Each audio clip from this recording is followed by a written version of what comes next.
If you're present after I call your name, Mayor Milwaukee, Present. Deputy Mayor Hytopoulos, Present.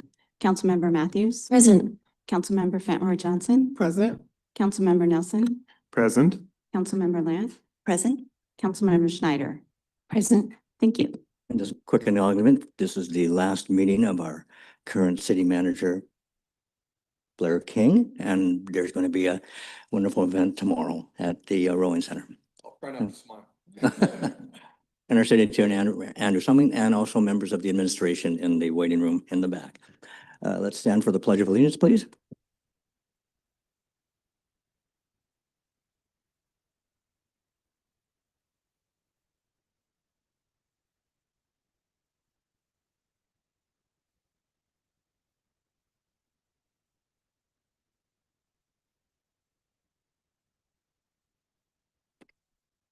I'd like to move for approval of the agenda. I move approval of the agenda. Is this the consent agenda? That's a regular agenda. All right, thank you. I second.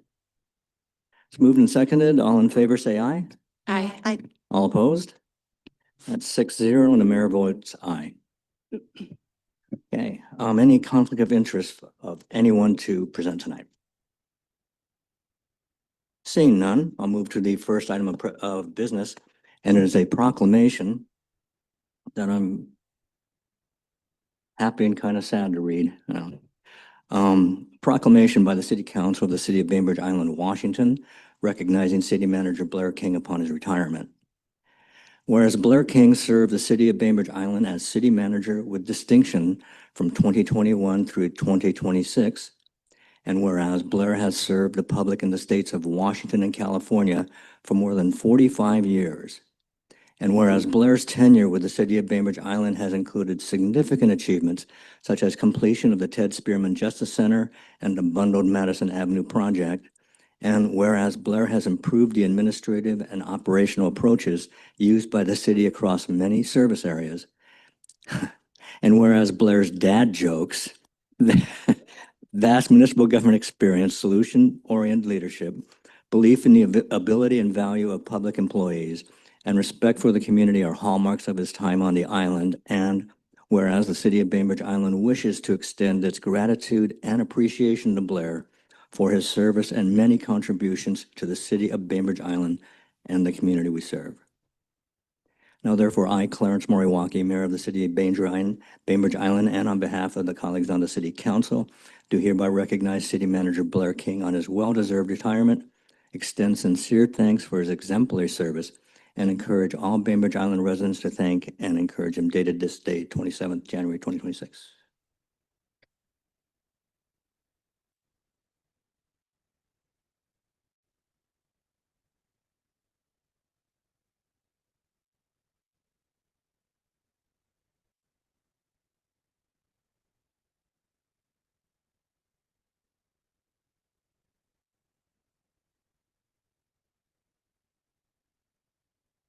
And before our outgoing city manager speaks, I would like to have our council come down below and have a group picture with our city manager.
I'm very surprised with myself. I find myself being emotional.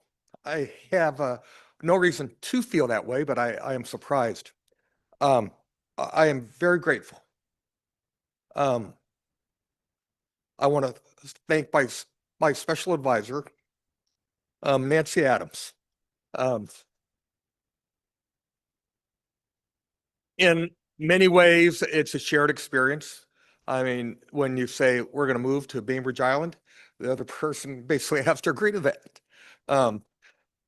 So I want to thank Nancy. I want to express my admiration for the city council. You are good people doing a hard job. You're doing the best you can.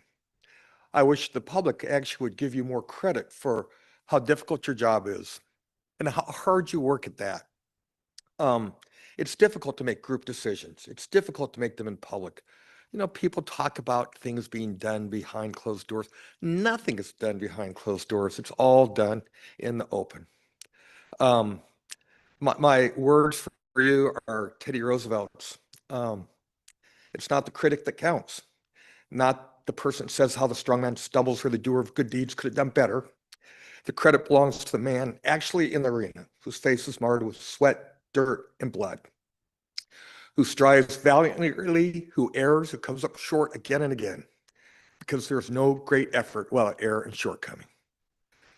We have to remember that because nothing you do is done right or perfect the first time, but you try as hard as you can.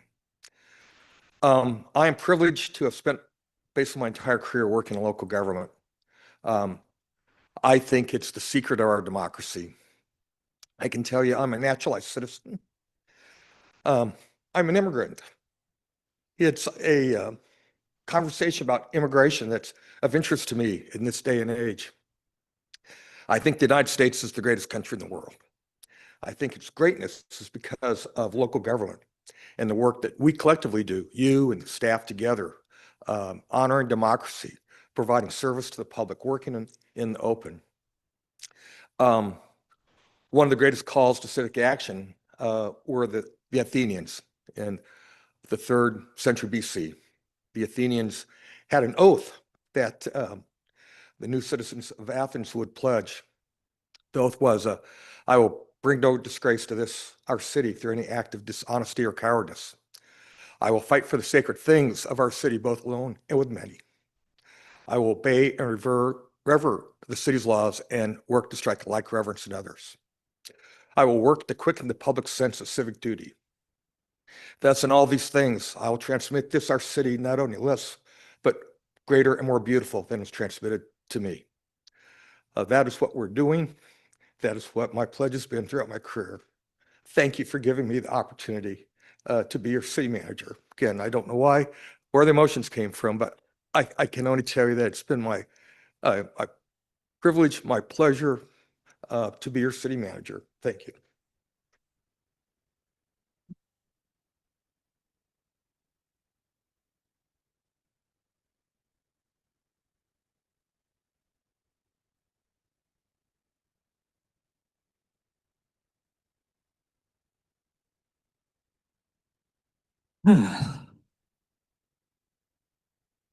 That was such an eloquent speech. Thank you very much, City Manager. Now it's time for public comment. Each commenter will have 3 minutes. And public comment isn't taken during the agenda of the meeting. So are there individuals signed up? Public comment is simply received by the council with no response. The council cannot deliberate on items that are not on the agenda. Lack of comment is not an endorsement or denial of the comment.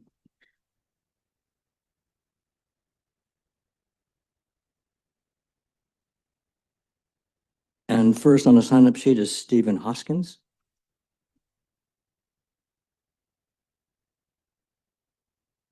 Well, it's difficult to follow such a touching speech by city manager, but I'll do my best. My comment is actually not, well, Stephen Hoskins, I live in Winslow, big affordable housing supporter. My comment is not about anything that you're talking about tonight. It's about the resolution discussion that you're going to have at the study session next week, specifically Council Member Nelson's request to discuss what Resolution 2025-18 was actually directing the Planning Commission to do. So just to kind of refresh on how I understand his argument, and hopefully it's faithful, he's sort of saying that there's section 4 of this resolution is directing the Planning Commission to only focus on, baseline compliance with HB 1220, and therefore that the recommended Winslow sub-area plan, because it goes above and beyond baseline compliance, should be re-looked at, kind of a thing. And I think that's just a completely misreading of the intent and the letter of the resolution. So just to go through them, section 4 of the resolution, it's not about the Winslow sub-area plan at all. It refers to the introduction and elements as well as the preferred alternative. And those are all terms that in the resolution relate to the comp plan, not the sub-area plan. When it talks about the sub-area plan, it says the draft sub-area plan, not any of those other phrases. Secondly, the resolution, it's not about the quantity of upzoning, it's about the scope of what the Planning Commission should be considering, and saying you should only really focus on the elements that members of the City Council staff, planning staff, tell you are like really essential to get into compliance. That's about what areas you should focus on, not about how much you should do with them. So I think it's a misreading of that as well. Secondly, thirdly, the resolution's kind of forward-looking. It's kind of realizing that we're in a really difficult timeline, refocusing all of our energies and getting a plan ahead for the next 6 months. And so to the idea that it should apply to what at that point was like 11 months of Planning Commission work on the sub-area plan that was like only a month away from being completed, I think belies belief. Fourthly, the intent of the resolution, if you look at all the whereas elements, it's clearly trying to streamline efforts to get into compliance. And now that we have a draft Winslow sub-area plan recommended by the Planning Commission, to reopen that or throw it out or go back to sort of asking them to start again and focus on only baseline compliance would be the complete opposite of the intent of the resolution. So, I think it doesn't fit with the goal of like moving on from the sub-area plan and focusing on the comp plan.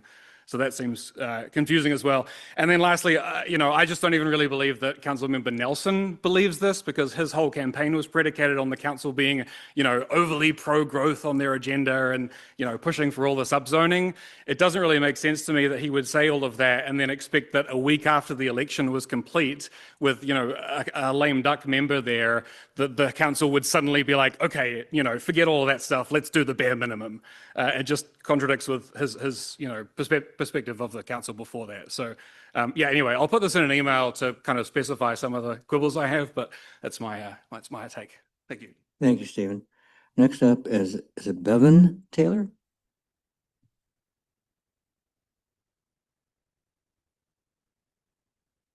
Good evening. My name is Bevan Taylor. I'm a Bainbridge resident and a member of the service worker community here. I'm here to make comments directed towards the 2 agenda items in your upcoming study session. One regarding the Planning Commission's focus on the Winslow sub-area plan, and the other regarding land capacity analysis methodology. I believe that the council is responsible for providing leadership that does more than pursue the baseline or bare minimum approach to meeting state law and addressing the housing affordability crisis. Bainbridge Island is a well-resourced community that has for decades made zoning decisions that have shut out working class people. Zoning ordinances are not neutral things, but rather legal constructions with histories rooted in racial and class exclusion. Those exclusions continue today, carried forward by communities across the country, including this one. As a result of this legacy, we find ourselves under review, rightfully so, by the state and the wider public. Among our working class neighbors, the island's reputation has long been tarnished by progressive posturing about affordable housing and inclusion, but poor follow-through on both accounts.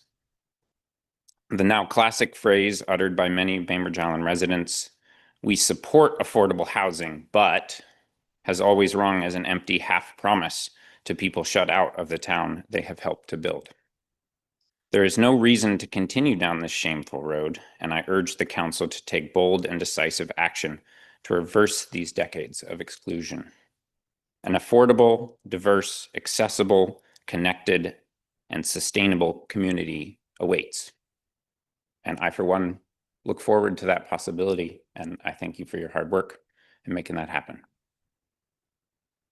Thank you, Bevan. And Ron Peltier?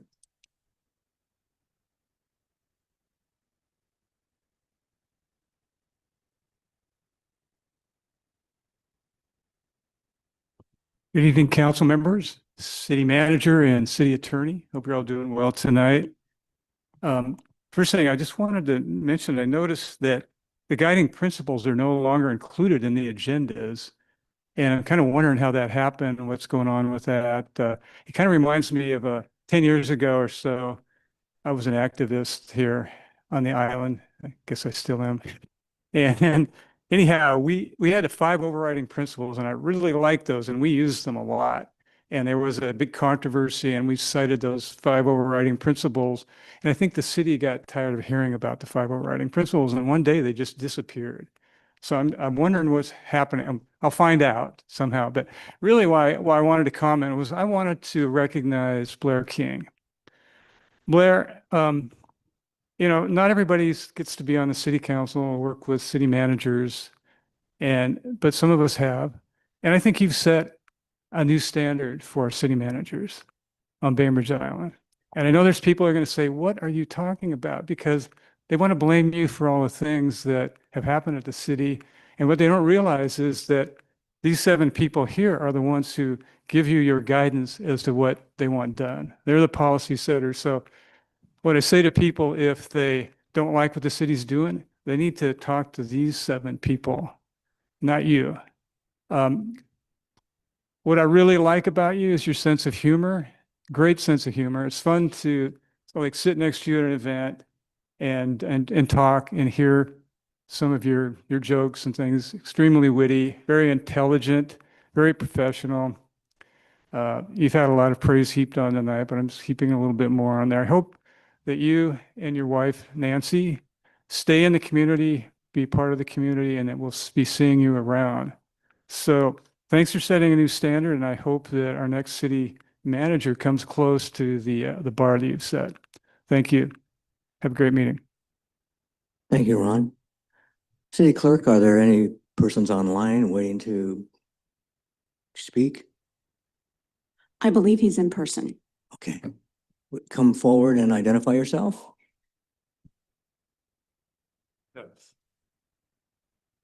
Hi there, Robert Drury, Bainbridge Island resident, and I'm glad I'm here. I was scheduled to be here virtually, but as a tribute to many technological triumphs and smart features that besiege us these days, believe it or not, when I clicked the link to connect up, it said, you can't participate. The meeting is already in order, whatever that might have meant. So fortunately, I'm close enough that I jumped in my vehicle and came down. Does that mean I have 38 seconds left? 41? Oh, I'm not reading that well. It's counting upward to 3 minutes. Oh, it's going up. Oh, great. I'll be here all night. Okay. Well, I don't really have much to say, though. All of you may be familiar with the person from mythology, very well known, named Cassandra. And for those of you that it doesn't snap immediately to mind, Cassandra was punished by the gods for a little impropriety. And her punishment was that she would always be able to speak the truth, but that no one would ever listen to her. So she became a little frustrated. So I'm invoking her tonight because I'm just going to tell a very few little truths that I'm becoming more aware of. One is that I'm aware that many citizens seem to be getting more interested in what seems to be going on in the city government, and is it really transparent in any way? Is it really accountable? Are there things that are being not addressed directly? And that includes things like inquiries to the city that are not responded to, which I've tested out empirically. I'm an evidence-based scientist, so I believe in evidence-based process. So I've had like 6 emails to the city in the last 2 weeks, and today one of them was responded to by a bot. Said, "Thank you for your emails, and we'll be getting right back to you." I don't know when that will happen, but anyway, that's a big concern. And the actions that are taking place in the more legalistic realm now, I'd like to say, as Cassandra would, there's potential trouble there, especially if those legal ensnarlements turn out to bring publicity to the city of Bainbridge Island. The local press doesn't seem to have taken a tremendous focused interest in any of these potential problems with transparency and accountability. But there are organizations still, believe it or not, in the United States, hard to believe, given the overall picture of the United States right now, it's hard to believe that journalists still are interested in delving into little situations that might need a little light shown on them. One of them is called ProPublica, and they have two reporters in the Seattle Puget Sound area, believe it or not, who just might become very interested in what's going on. There's a lot of, as I'm sure you're all aware, a lot of things going on that might attract some attention, not just to Bainbridge, but other cities as well. Mr. Dury, you're well over time. Would you please wrap up? Sorry, I thought it was going up still. Okay, well, okay, let me conclude by saying I hope that all of you keep that in mind so that Bainbridge doesn't have to have itself exposed to a very unfavorable light in a national way, because that could happen, I believe. And like Cassandra said, you got to believe me or not. Thank you. Thank you, Mr. Dury. If you want to come forward and identify yourself, please do. Hello, my name is Dennis Golick, and normally I sign up, but I wanted to see how the process would work today, as it has in other days. I'd like to follow up with Ron said earlier. In the past, we've had land acknowledgements at the beginning, and I've noticed since we've had this new group come on, we haven't had land acknowledgements. And I think that's very important. Land acknowledgements, it gives you a recognition of history. They counter erasure. They create a moment of reflection for all of us. And it's a starting point for us. It's not a finishing line. And we have to make sure without any extra effort, it can feel like it's just performative activism. Oh, we just say it. So I think it's important that we have this in the future. We've had it in the past. I think it's very important for our community. And I think this is an effective acknowledgement to serve a bridge for us going forward. Thank you. Thank you very much. Are there any other folks in the audience who would like to address the council? I'll close public comment. And now to move to consent agenda. Councilmember Nelson. Yeah, Mayor, may I request further discussion on items 5D and 5E? Maybe just a little bit of explanation from So your request is wonderful city manager, pull those. So you're requesting to pull 5D and 5E? Yes, Mayor. Okay, certainly. Thank you. Right. Any other suggestion? Councilmember Lamb. Thank you, Mayor. I'd also like to request pulling item 5G, just for the same reasons that Councilmember Nelson did, just further discussion for understanding. All right, so the understanding is that Councilmember Nelson would like to pull items 5D and E, and Councilmember Lamb would pull item 5G. Is this correct? Thank you. Okay, do we have a motion? Right, Councilmember Scheider. I move that we approve the consent agenda as modified. Is there a second? Second. Discussion? All in favor? Aye. All opposed? 6-0, and the chair votes aye, 7-0. So let's move now to item 5D. I'll recognize Councilmember Nelson since you suggested it. I just would love to get a little bit more background from the city manager about this issue and sort of what issue we're trying to solve. 5D is an item that previously came to the city council, and at that time, what this ordinance would do is it would require that when a new street be built, a new street, which is a rare occasion for us, that there would be conduit installed in the street when it's designed and constructed to handle telecom communications equipment, specifically fiber. This was a request that came from Kitsap Public Utility District that is providing fiber services in Bainbridge Island. And we know collectively that it is easier to install conduit when the street is under construction than after something's been built and to install it later. Because we do want to make the community communication intelligent, want to make it available, want to install fiber. Also because we rarely build new streets though, we thought this is kind of the ordinance that could show our cooperation with KPUD, but also be in a spot that when the street is built, and there may be, I should say, it's rare, but there could be a street that is incorporated within the new comprehensive plan circulation element coming up, that this would be something the council would want to do. The council had heard this previously, indicated their support for it, so we brought it back for adoption as a consent calendar item. Councilmember Nelson? Unless there's anything else, I'll make a motion. Certainly. Okay, I move to approve or to adopt ordinance number 2026-01 as provided in the materials. Is there a second? I'll second. Councilmember Nelson moves into the ordinance number 2026-01, and Councilmember Scheider is seconded. Any other discussion? All in favor? Aye. Opposed? No. 6-0, and the chair votes aye, 7-0. Turn it back to you, Councilmember Nelson. You asked to have 5E pulled. Yeah, on 5D, I was wondering, what is the current limit as far as individual purchases currently, Blair? Yeah. So what this is, a request of the council to grant the city manager temporary approval for a higher purchase limit for specific items related to vehicles.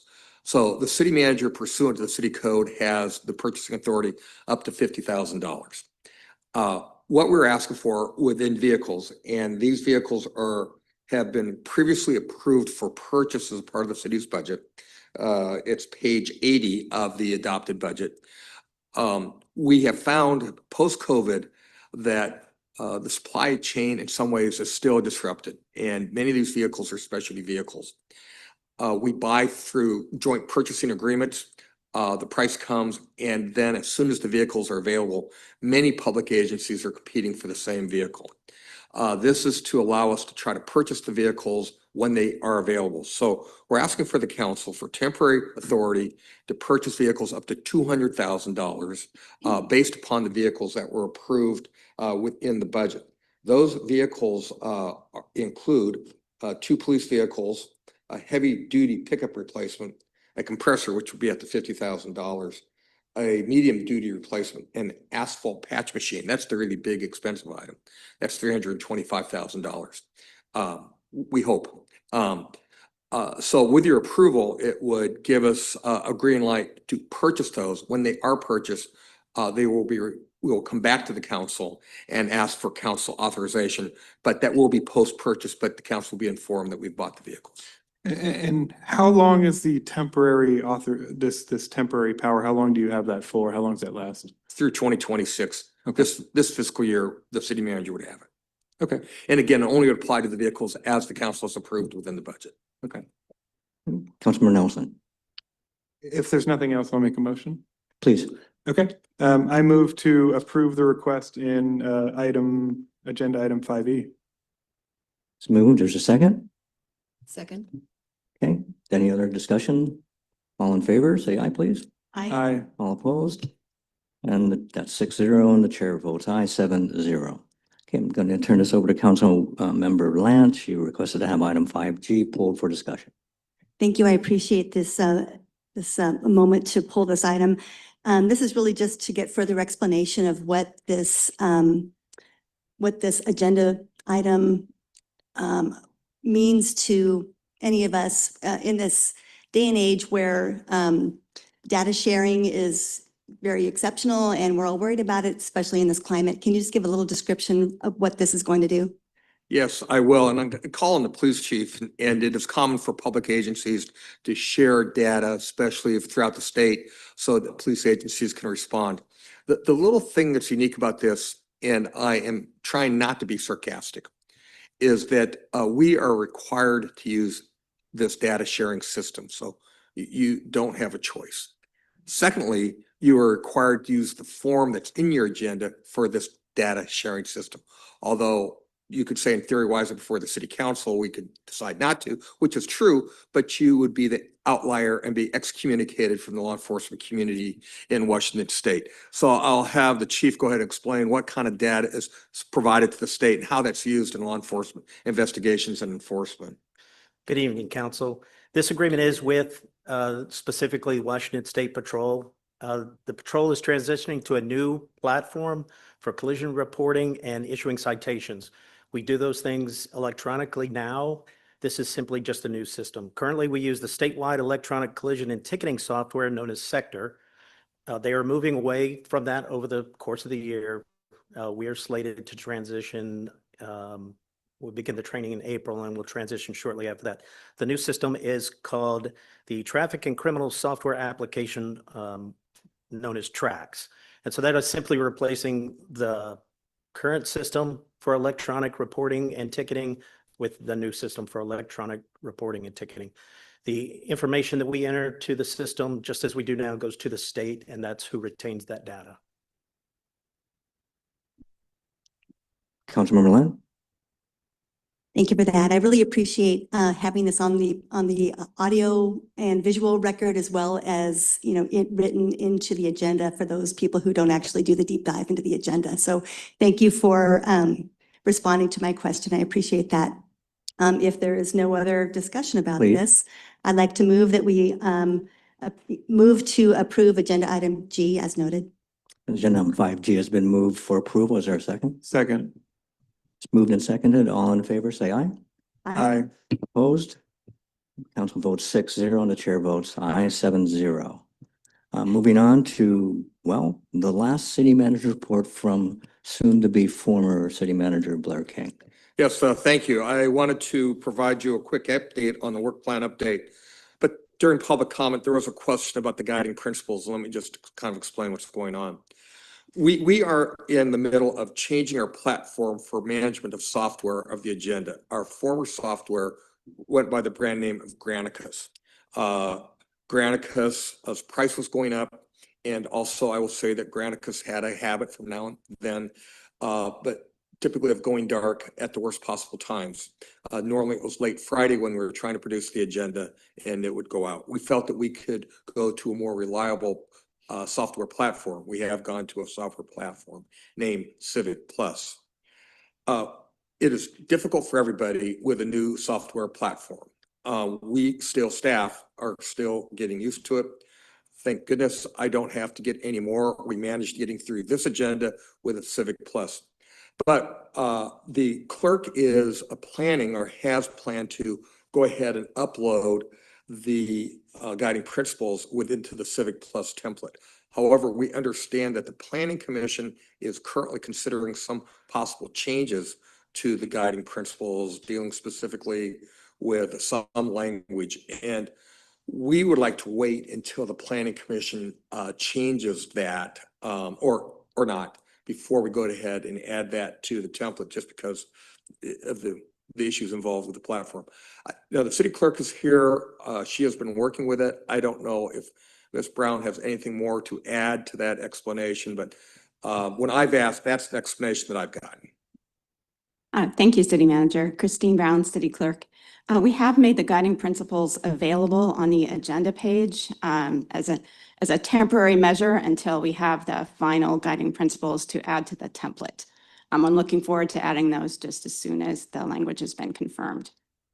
The other item I have on the manager's report is we tried to provide the council a summary of the city's work plan. Basically, we want to provide information to council and the public about where we are with certain tasks. But one of the big reasons is to help remind the council the amount of workload that staff is carrying forward and the status. It seems that at times when the council takes action, the belief is that everything will be taken care of after that, or the tail on the work plan, maybe 6 months or 12 months later on. A couple of the highlights of what we have is we are working to migrate the work to complete our groundwater master plan to the consulting firm Key to Waters. We're still working on that, and that involves getting the data from our former consultant, which isn't going as smoothly as we would hope, but the peer review is completed, and we hope, or we're working on, that Key to Waters will have completed a draft groundwater plan to present to the council the second quarter of 2026.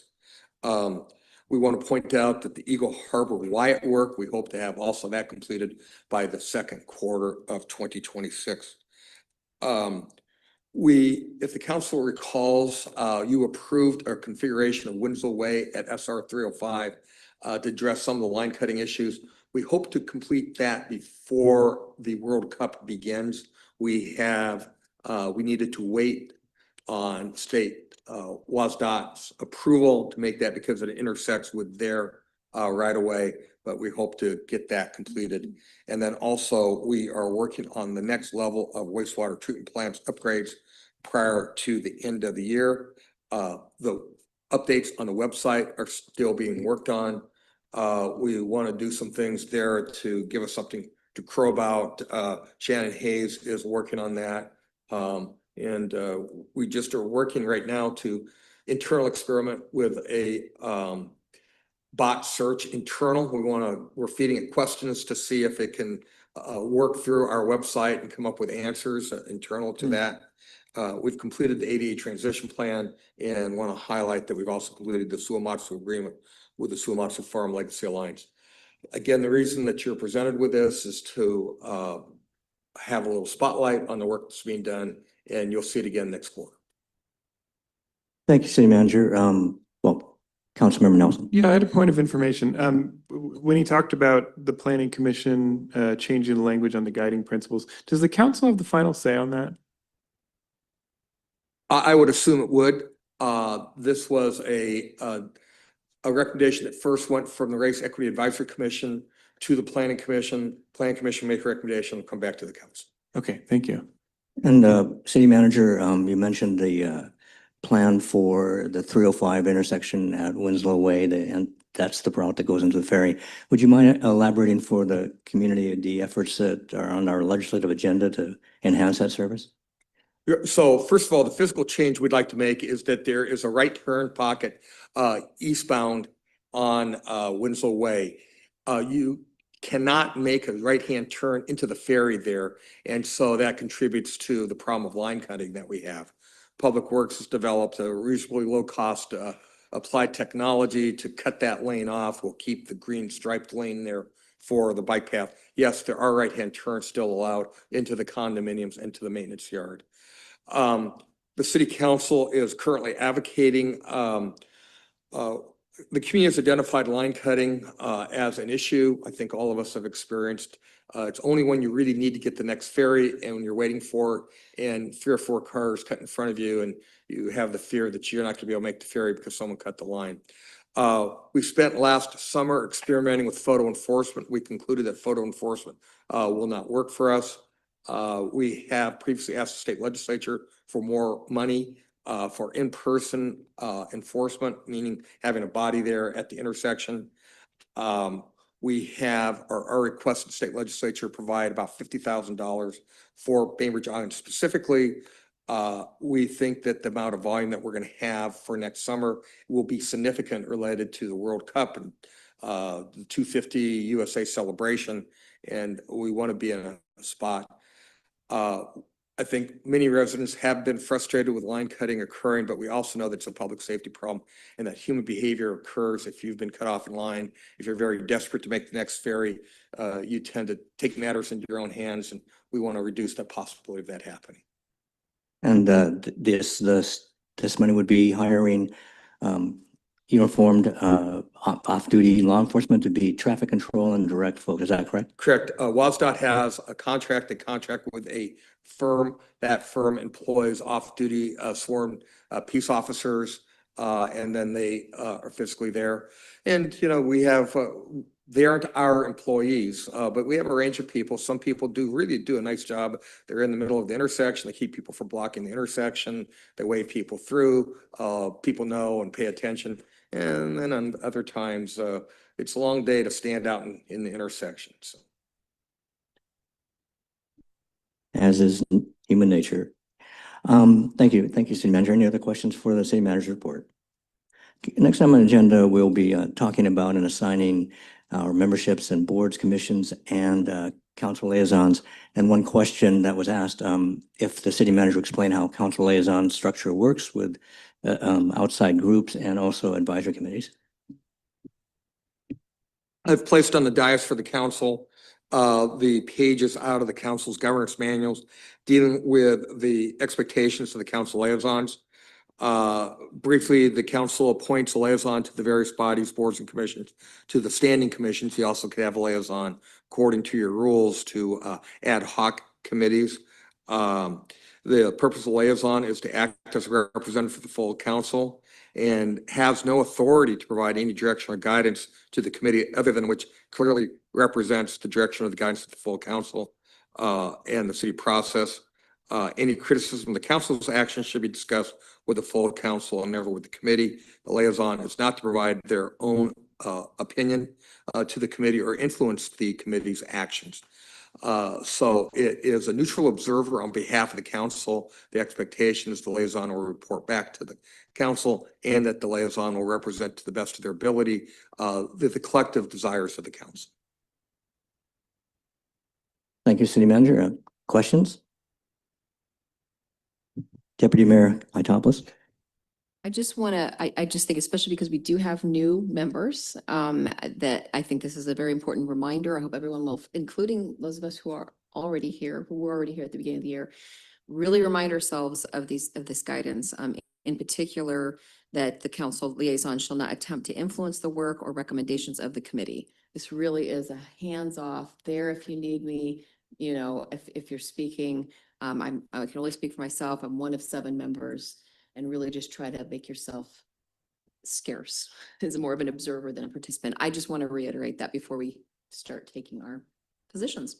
Thank you, Deputy Mayor. Councilmember Scheider. Thank you, Mayor. And I would add to that, just something I've been thinking about lately, which is I'd love to see us have the tradition where the council liaison asks the committee that they're working with, what would you like me to share with the council? Because I feel like that is implicitly one of the tasks, but we haven't really made it explicit.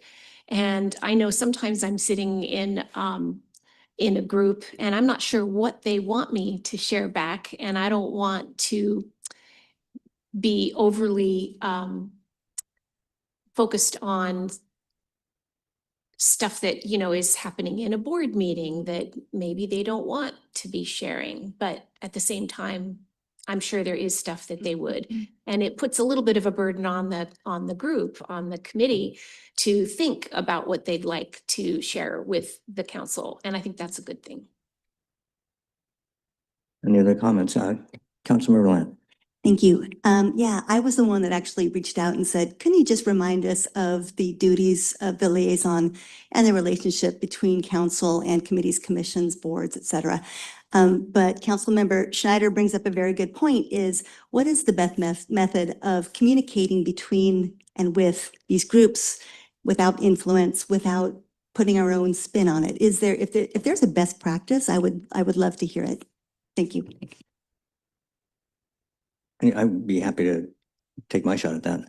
As the deputy mayor pointed out, we are observers. We're there representing the city, these advisory committees, and some of them, two are outside the city. I'm the liaison to the Public Art Committee and the Senior Center.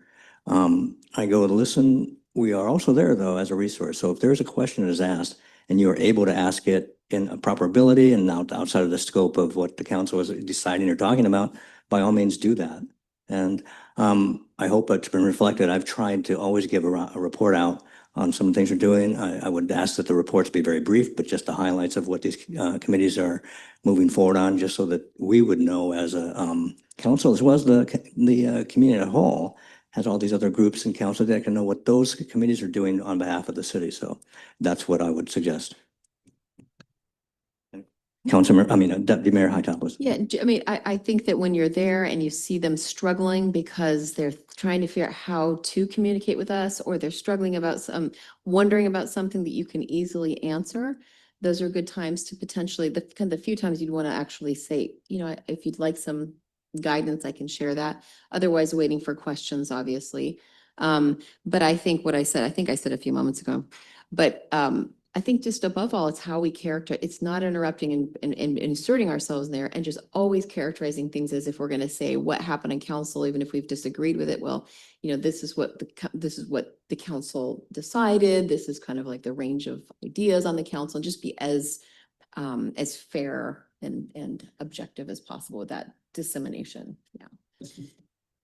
Councilmember Matthews. Thanks, Mayor. And I was thinking, just to respond, a way or something that you could get very used to say is, I'm one of seven. I'm just one of seven. But, and also you can say that they can make a motion, just so it's easily communicated to us, like, say, you know, you're welcome to make a motion, and then put it in communications so that it's very clear. They've made a motion, that's clear to you, and then it's then conveyed to the council, and you're one of seven. Thanks, Councilmember. Deputy Mayor Hightower. One more really important thing for all of us to remember, especially as we go out into regional bodies. We are going out into a county and region where we have a lot of strong mayors, all strong mayor forms of government here in the county. And when we're sitting on a body with a bunch of mayors, we are in a different situation than they are. They can express a political position or opinion just of themselves as the head of the city. Whereas we need to be careful that we speak for all of us. And if anything critical is coming up and we don't know for sure what this body wants done, we need to come back. And I haven't seen us do this more than once or twice. I know I brought one forward to have a directed vote for the council. It's a little cumbersome, but just remember, none of us, even when we're holding the position of mayor, we are not elected mayors, and we do need to bring things back to this body. Excellent point, Deputy Mayor. Any other discussion on this topic? I thought it was a nice area now, and it's really important. It's really important to have that shared information. So now we're going to go along to picking these. This is a rather informal process, so people can jump in. I'm going to go, hopefully have your committee assignment list in front of you. I'm simply going to go to the ones enlisted as they are in order. And the representative who's already on it may speak up and say they wish to hold that or not. And also members may then make a pitch and say, well, I would like that opportunity. Would you consider? So that's how it's just going to be a simple process like that. So for the Highway 305 Task Force, which is a kind of an ad hoc group as it was. So Councilmember Scheider is on it.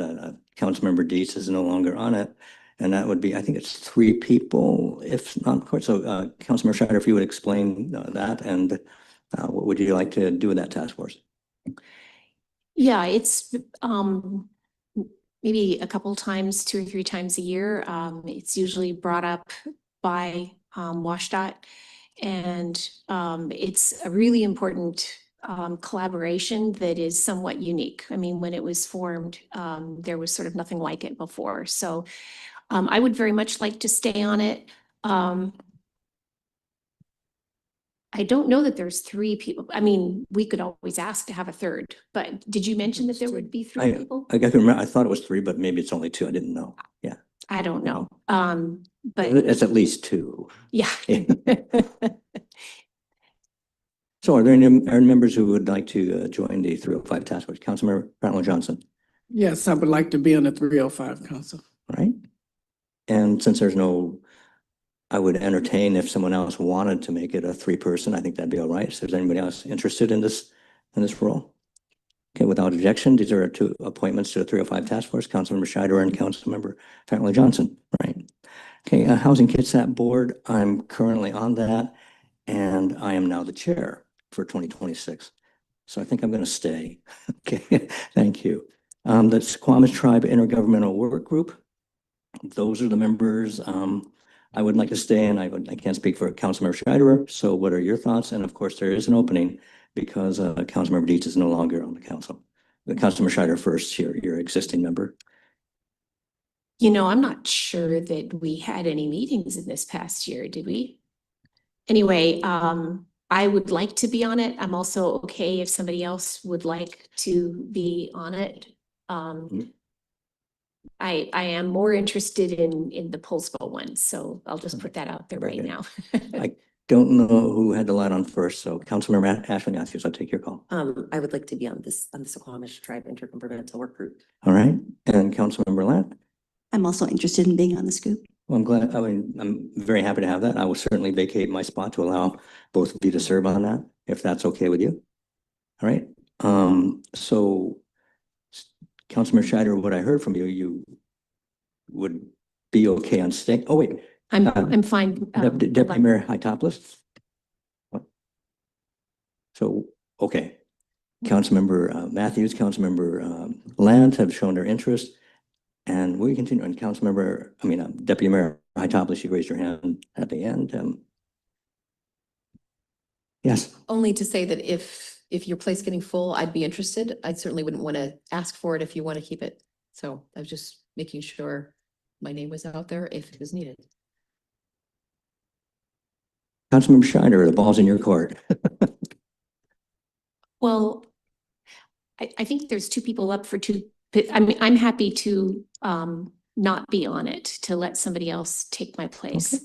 So it sounds like we solved that. At three But I people, think there's like three right? names left, right? No. Even if I'm out of the picture. No, it's you and I were on it. I vacated Oh, so myself. there were three. Oh, Yeah, right. Okay. So let's make it easy. The people who have requested are Councilmember Matthews, Councilmember Lant, and Deputy Mayor Hytopoulos. Without objection, you three are appointed to the Suquamish Intergovernmental Work Group. Next, Kitsap 911 Policy Board. I'm on that committee as well. And I would like to stay because we're going through major changes within this agency, a lot of different new policies and accountability. It's honestly been an agency that's been fraught with issues, and I think we're getting it straightened out. One of the things we have done is had a board retreat, and some of our members have been on this board for 23 years. I think that needs to be changed a bit. So I'm planning to, and if there's no objection, continue to serve on that board.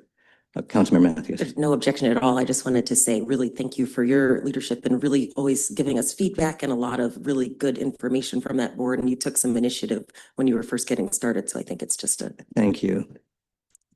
Just for reflection, when we're pointing these things, Councilmember Dietz was on. He says, "When they really meet, nothing really happens."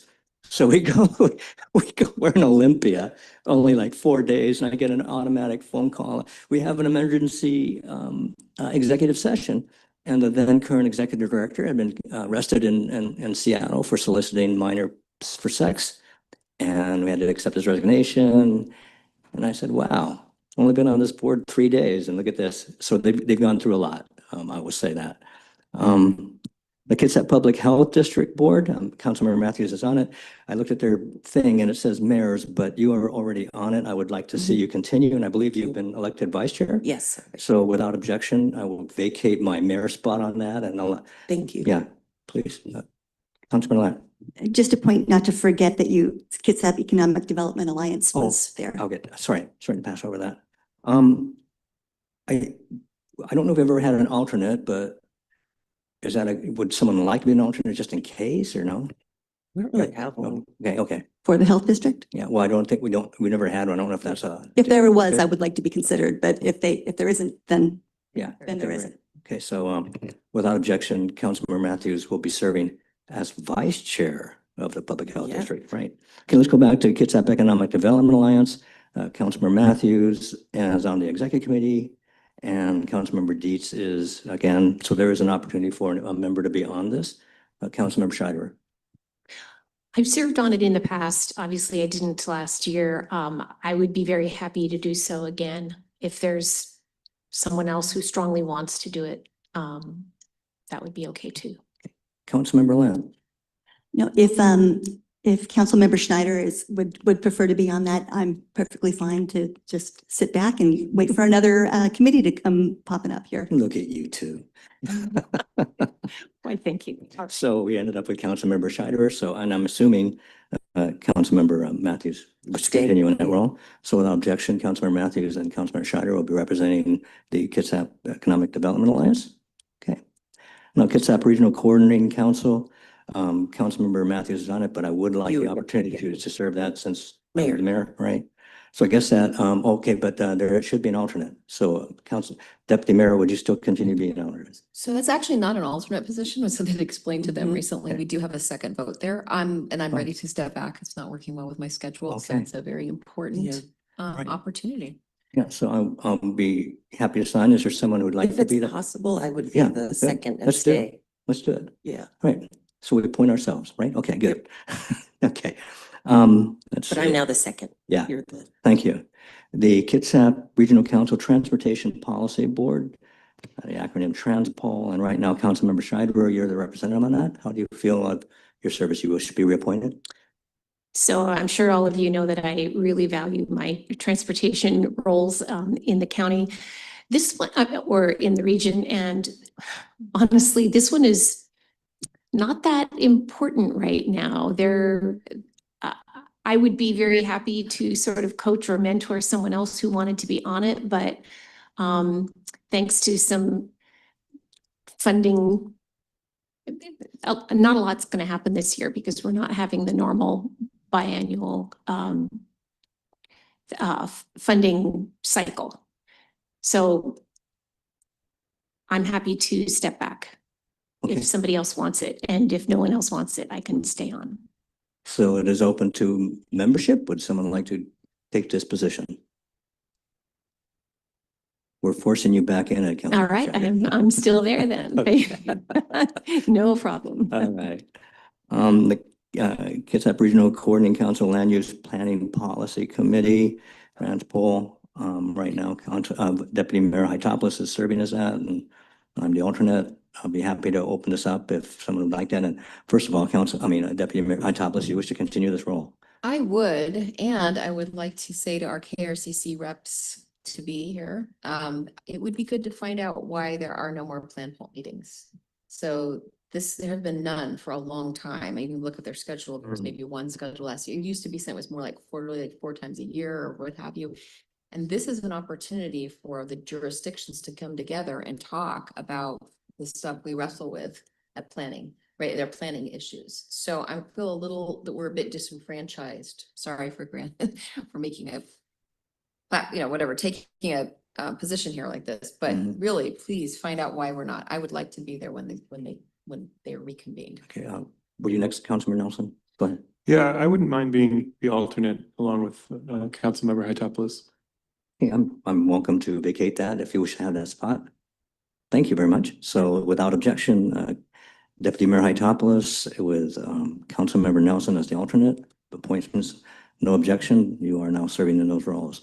Puget Sound Regional Council Executive Board, Kitsap and other cities and towns position. Councilmember Matthews is on that. Do you wish to continue in that role? Okay, well then you can have it. Okay. Okay, Puget Sound Regional Council Transportation Policy Board. Again, Councilmember Scheider is a member right now. What are your themes? I would very much like to stay on this. I will just say though that I'm not sure whether the cities and towns is going to rotate away from Bainbridge Island. So yes, if I'm allowed, I would very much like to stay in this role. Okay, without objection, she's reappointed. Puget Sound Regional Council Growth Management Policy Board.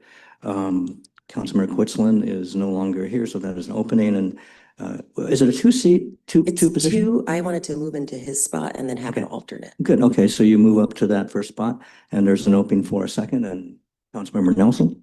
Yeah, I would love to be the alternate. Okay, thank you. So without objection, Councilmember Matthews and Councilmember Nelson are on the Puget Sound Regional Council Growth Management Policy Board for the City of Bainbridge Island. Kitsap Transit Board, I am now the vice chair, and I really think I should stay.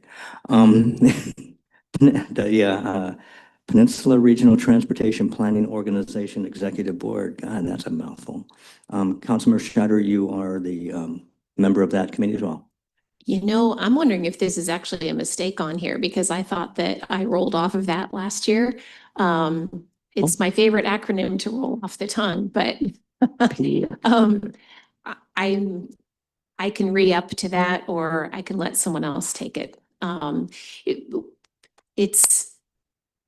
it's an interesting position to be on because you sort of have a lot of visibility into other things that are happening in the Kitsap Peninsula.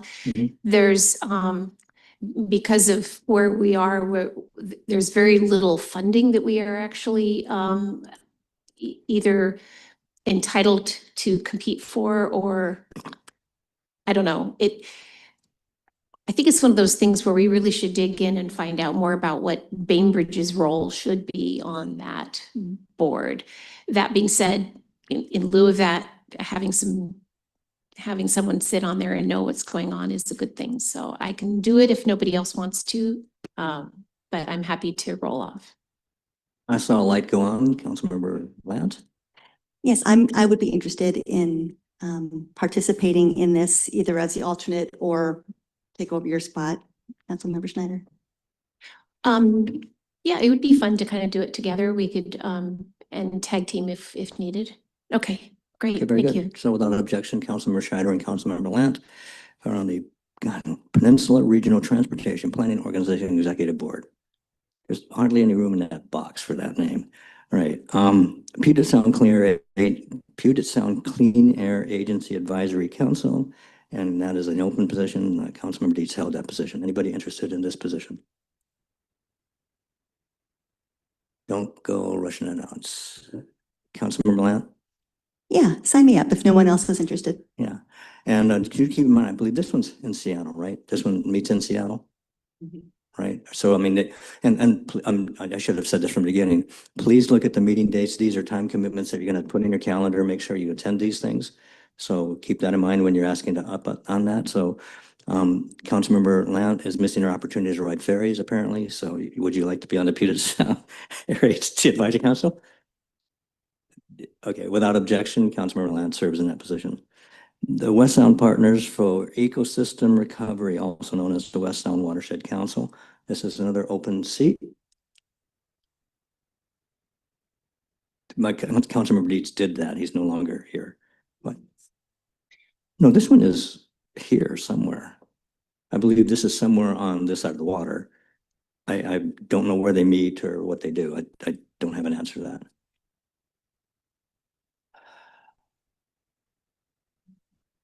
Okay, as mayor, I'll do it if no one else wants to do it. I'll do it. I'll take Okay. that. Thank you, Councilmember And Allen. if I can't do it, I'll let you know. You'll let me know. Yeah, we'll pass it on. Mr. Mayor, before you leave this section, there is a board that was inadvertently left off the chart, and that is the Emergency Management Council. And that includes the county commissioner, the mayors of Bremerton, Port Orchard, Poulsbo, and elected representative from Bainbridge Island. We used to pay a dues for this. We no longer pay dues because we operate our own EOC program, but the interlocal agreement still has Bainbridge Island as a participant. Meetings are held quarterly in Bremerton. I'll be happy to do that unless someone really wants to step in and take that position. Right. Okay. Now we're going to some of our liaison committees. And the first one is a liaison to the Chamber of Commerce and Business. Councilmember Scheider is serving as that liaison. What are your feelings, Councilmember? I'm happy to continue on it. Councilmember Matthews, were you thinking about being on that? Because Which one? the Chamber of Commerce? No. No, okay. All right, well, I'm happy to continue. Okay, very good. Without objection. All right, I'm the liaison to the Senior Center. By the way, this group, they meet Wednesday mornings. This is really a fantastic group. They run a very solid meeting. They keep to their time checks. They're always out at 9:30. I mean, they're really reliable. And I love working, but I know there's other members here and I want to make sure all council members have opportunities to serve our community in any way you wish. So if someone would like to be the liaison to the Senior Center, I'd be happy to vacate. So I'm gonna still hang out with those guys. Okay. Okay. No, it's not hang out. This is, Councilmember Franklin Johnson, you served on that for a while, and I mean, you'd have to agree that it's really a good group, right? Kitsap County Capital Grant Recommendation Committee. I don't even know what this is. That is a committee that the county calls They would like a representative from Bainbridge Island. They provide distribution of community development block grant funds and home funds. Oh, God, I'd like to be on that. No objection. Okay. There's also, I didn't list it here, but I'm the liaison to the Public Art Committee. And again, I'd be happy if someone is more interested in that. I just want to make others, my colleagues here to have opportunities to serve on any of these. So anyone's interested, I'd be happy to vacate that. I'm also happy to work with them. I like being with them, but folks, anyone? So I'll continue on that. And I think, have we, oh, here we go. Climate Change Advisory Committee. Oh, sorry. Before we move on, Yeah. what happened to the intergovernmental working group? And I know it's been dead for a long time theoretically, but if we don't even track it, did we? Because I thought I'd asked to be on it again, even though it's never meeting. I just hate for us to lose track. I mean, that's inefficient process. Right. I mean, we want that to do something. What is that under, Deputy Mayor? Well, I mean, it's It's it's a local regional in a sense. We because just- It's a connection outside. I am not aware of anyone calling for meetings or asking for meetings over the last several years. Yeah, true. Well, in case one meeting gets called, would you want to be Well, that yeah, person on? don't worry about it here, but Right. I just think we should remember that that's something that way down our list of like, but hey, we'd like to be talking to the other taxing districts. Sure. Climate Change Advisory Committee, Deputy Mayor Itopoulos is the assignment with, well, Councilmember Dietz is no longer here, so Deputy Mayor, you wish to continue in this role?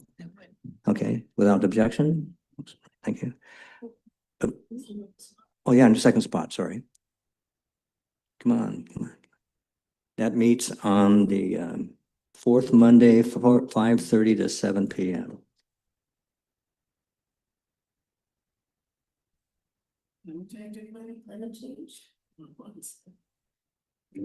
I can jump back on that Our objections, if Deputy no Mayor. one else, doesn't look like anybody else wants to, so. It's an awesome group. So thank you, Deputy Mayor, for continuing that, and thank you, Councilmember Scheider, for stepping up. Environmental Technical Advisory Committee, this is a committee some status, or Design Review Board, sorry to jump ahead. Design Review Board, and again, this is open.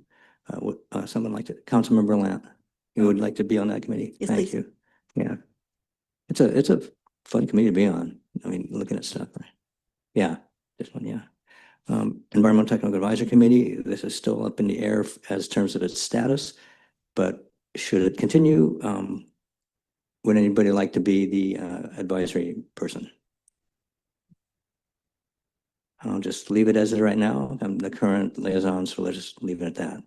All right. We don't have a historic preservation committee. We're going to talk about that later this year.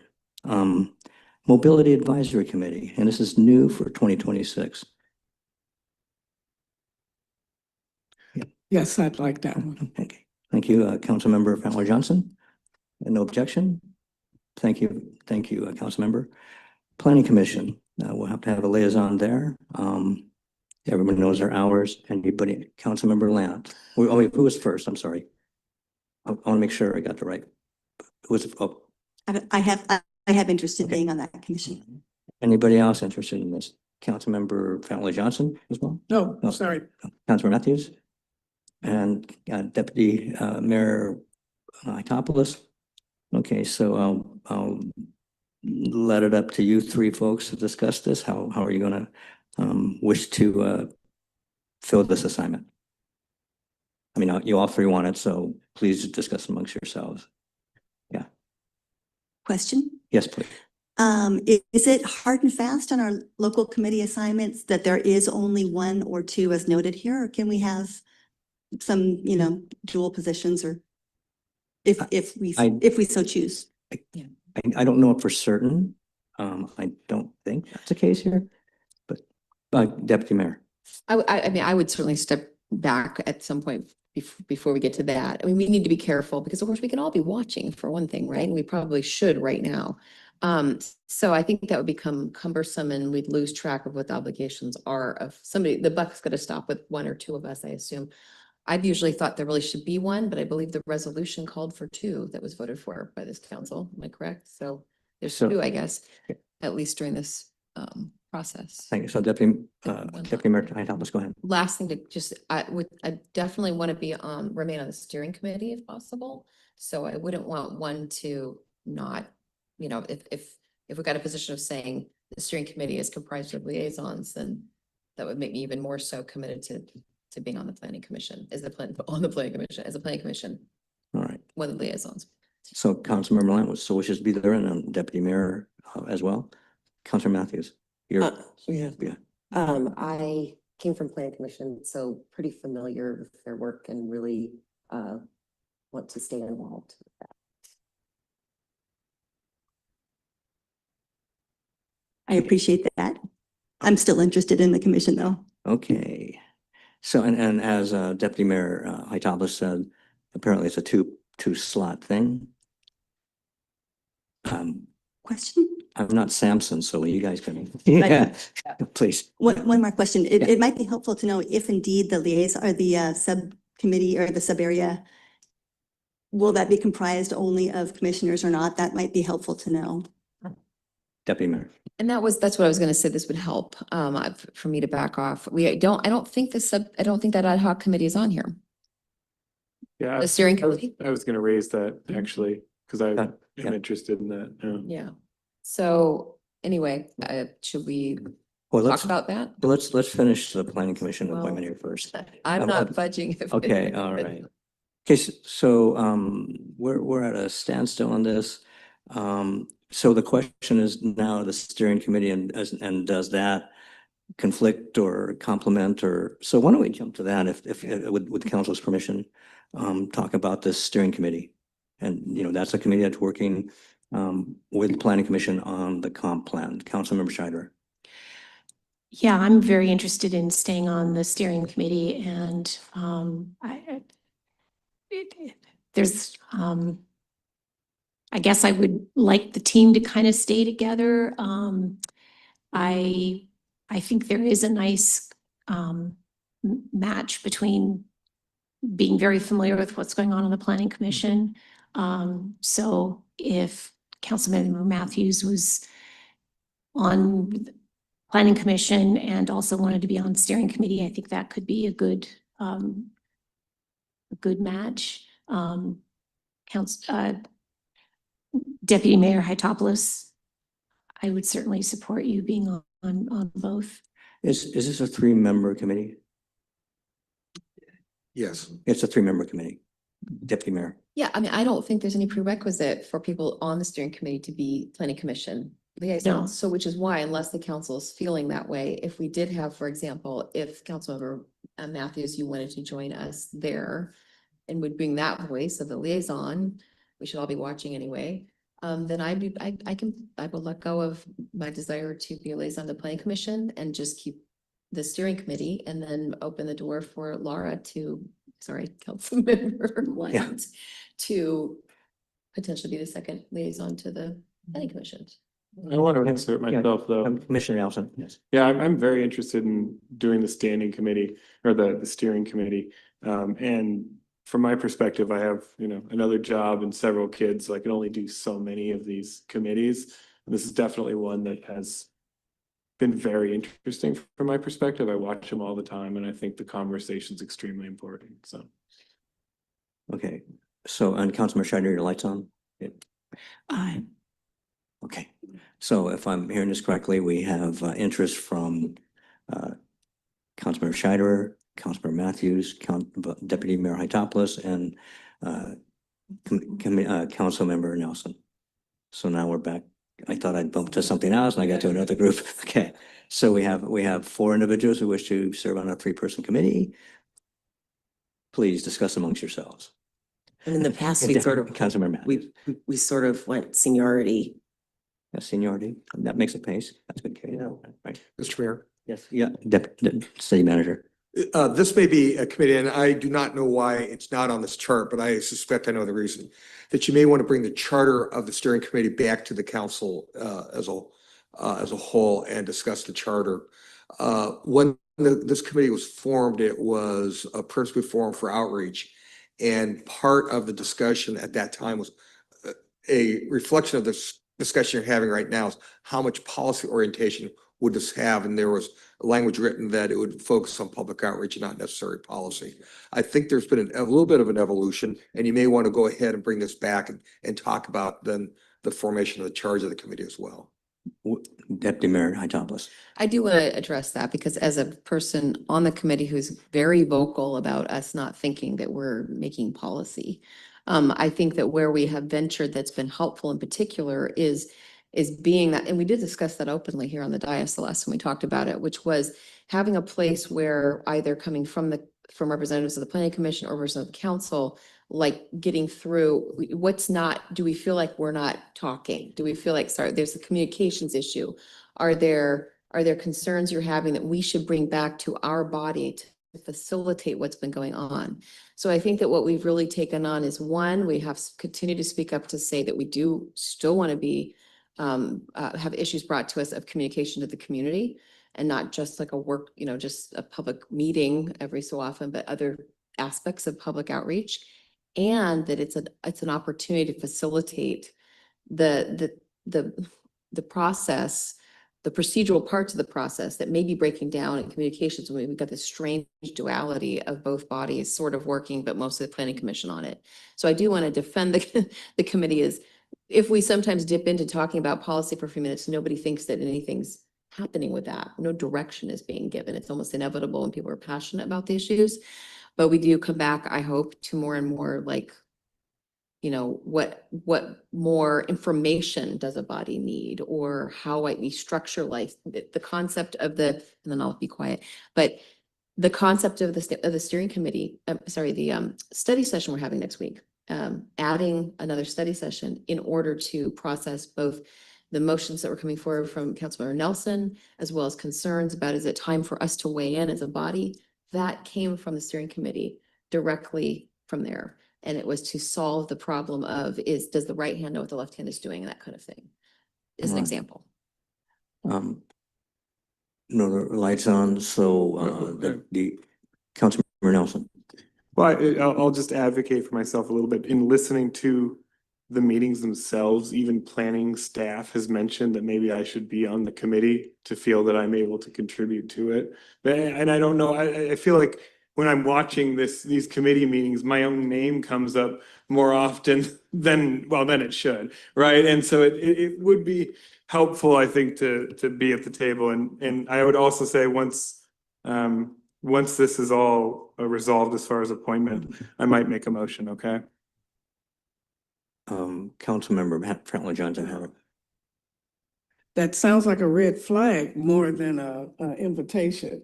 I don't know that we want to be so involved with the planning committee that they're talking about our name. I mean, that just doesn't sound.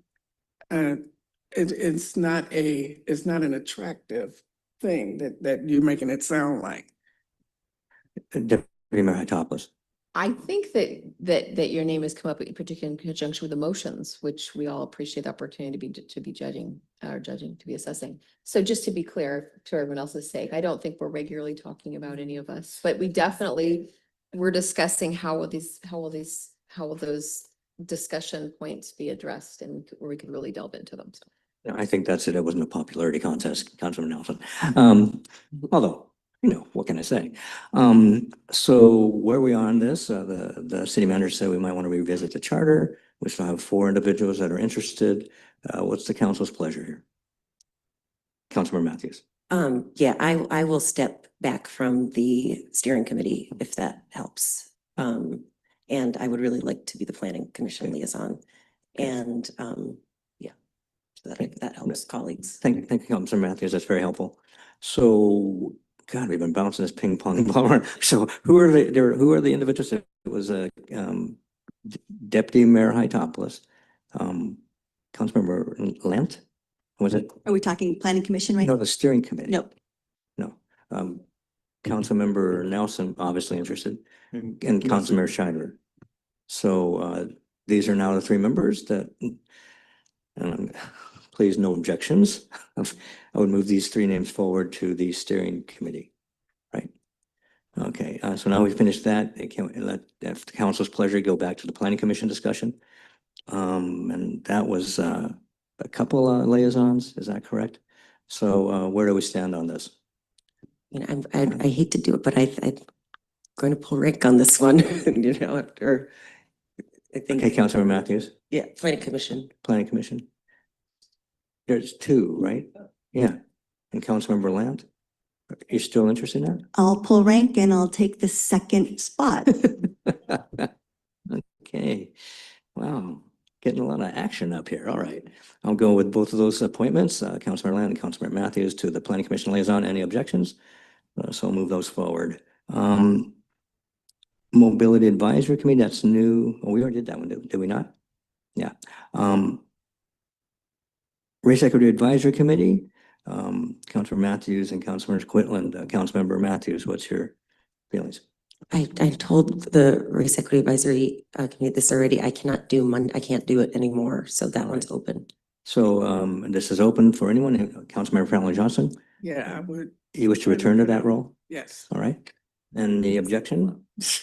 No, I see no objection. So Councilmember Franklin Johnson returns as a liaison to the Race Equity Advisory Committee. Public Art Committee, I mentioned that earlier. I'm on that, but I will open that. Sorry. Oh, oh yeah, sorry. Utility Advisory Committee, that is an open seat. Councilmember Lant, Councilor, you're interested? I'm interested. Okay. Any other folks interested? Please not. Okay, thank you. Thank you, Councilmember Lant. Without objection, you're on Advisory Committee Liaison.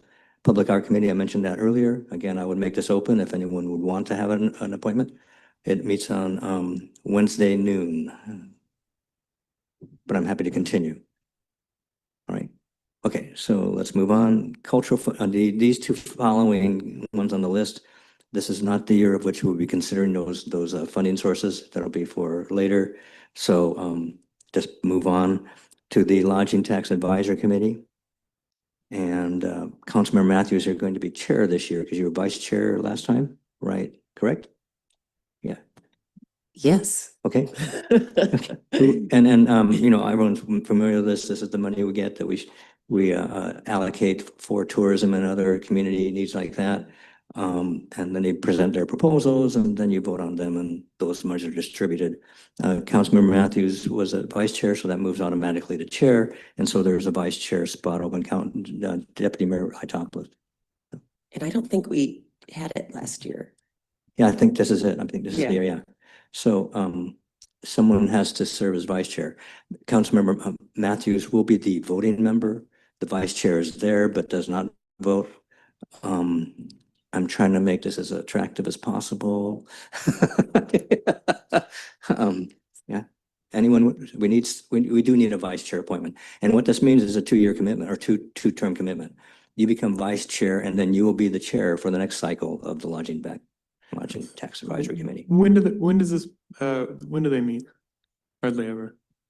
Yeah, it's a deputy. It's kind of like a more, it's an intense, short thing. It's There's like, intensive. yeah. It is, Yeah. it is facilitated and The issue that we have this year is that we have not met because we cannot get, or we're still trying to get a representative from the community who represents a potential recipient who is not an applicant for LTAC funding. Okay, And we're Mayor, still listening up. I'll step up, Mayor. okay, Councilman Nelson, Yeah. you do remember this is a two cycle. I'll step up, Mayor. Okay, you got it. All right, thank you, Human Councilman. services. We do need human services. Oh, Human Services Funding Task. I thought, oh, it's for this year, right? Human Services Funding Task Force. Yeah, that is something that we're going to consider this year. It's the same situation, chair and vice chair in Human Services, or just, okay. So there will be 2 positions for the Human Services Funding Task Force. Councilmember Land, your interest? I'm interested. Okay. Is there a second person of what you need on this to serve on this?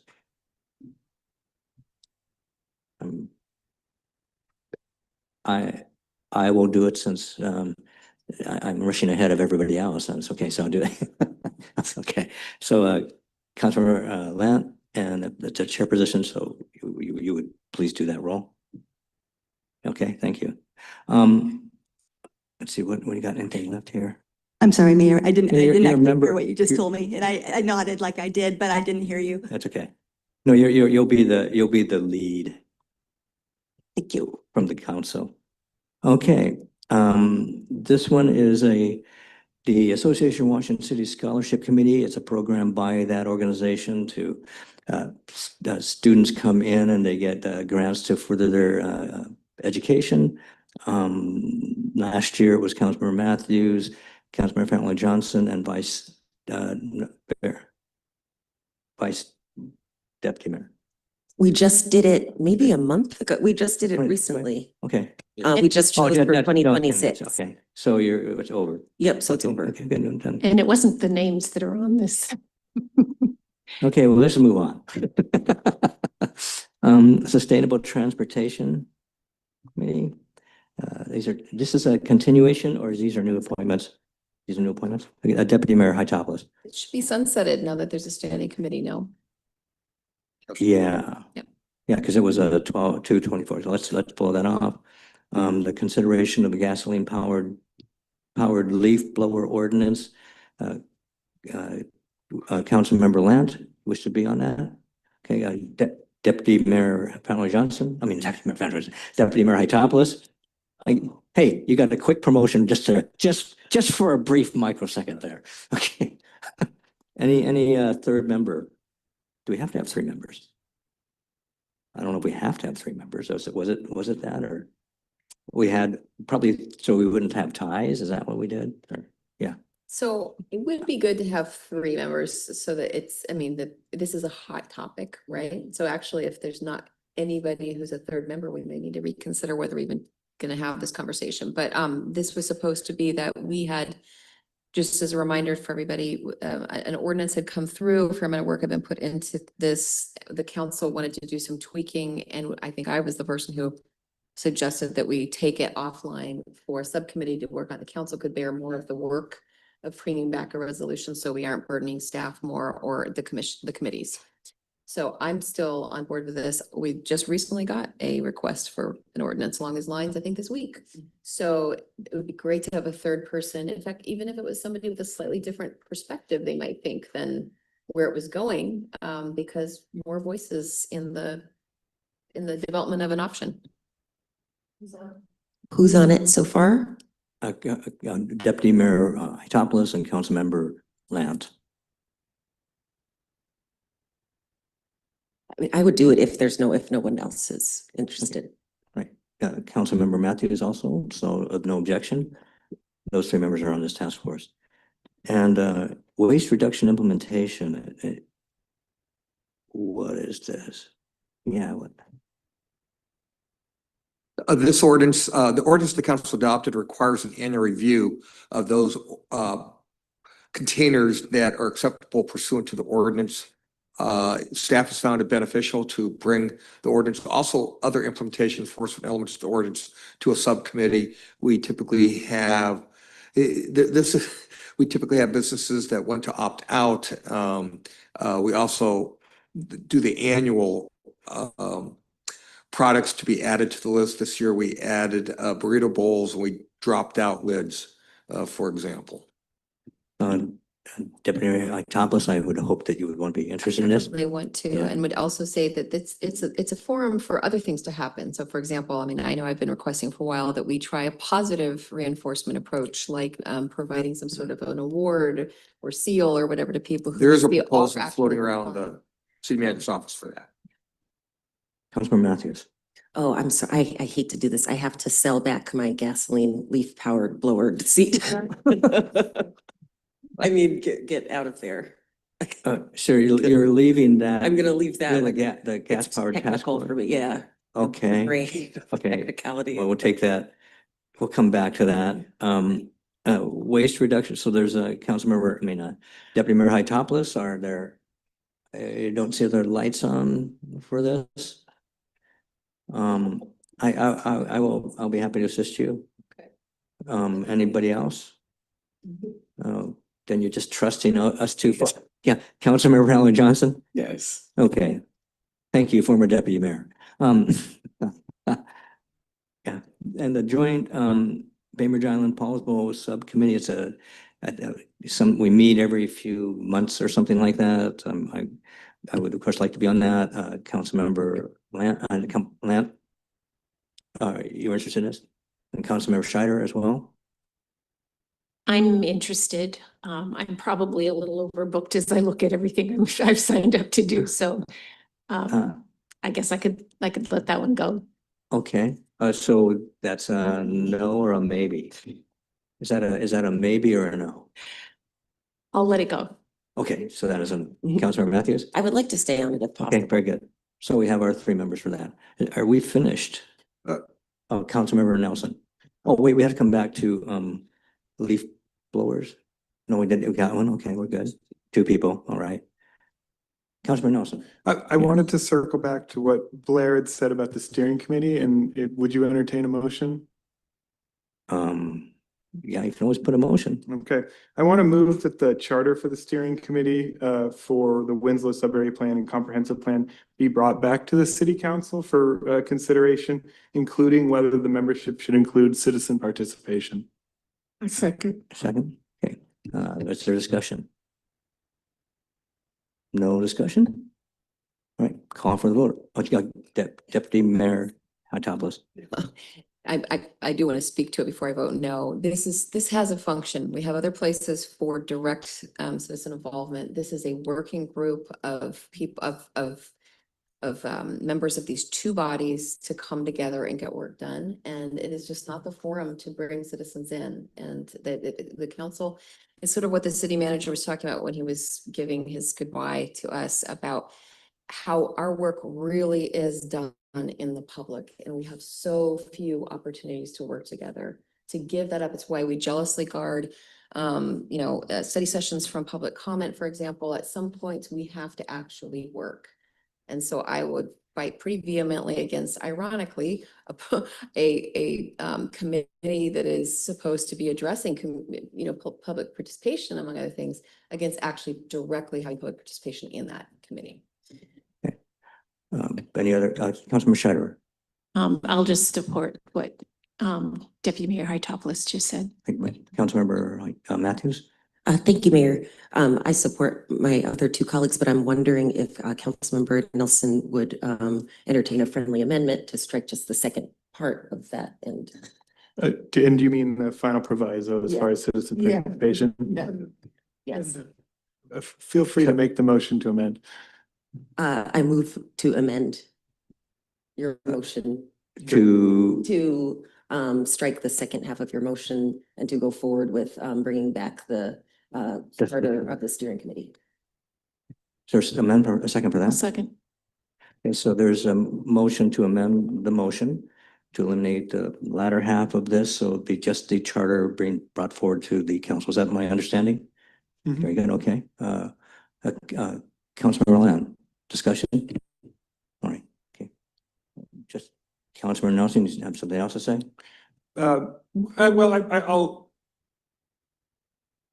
will oppose the motion, my own motion, interestingly, based on the amendment, because of course, if you do look back at the charter, you can change the scope of the duties, right? So it doesn't have to be only focused on public participation, and it can take a more substantive role. But I absolutely respect where everyone's coming from on this, is what I'd say. And so those are my final comments on it. Thank you, Councilman Nelson. So, but we do have a motion on the floor to amend your motion, and then we can talk about the motion itself, right?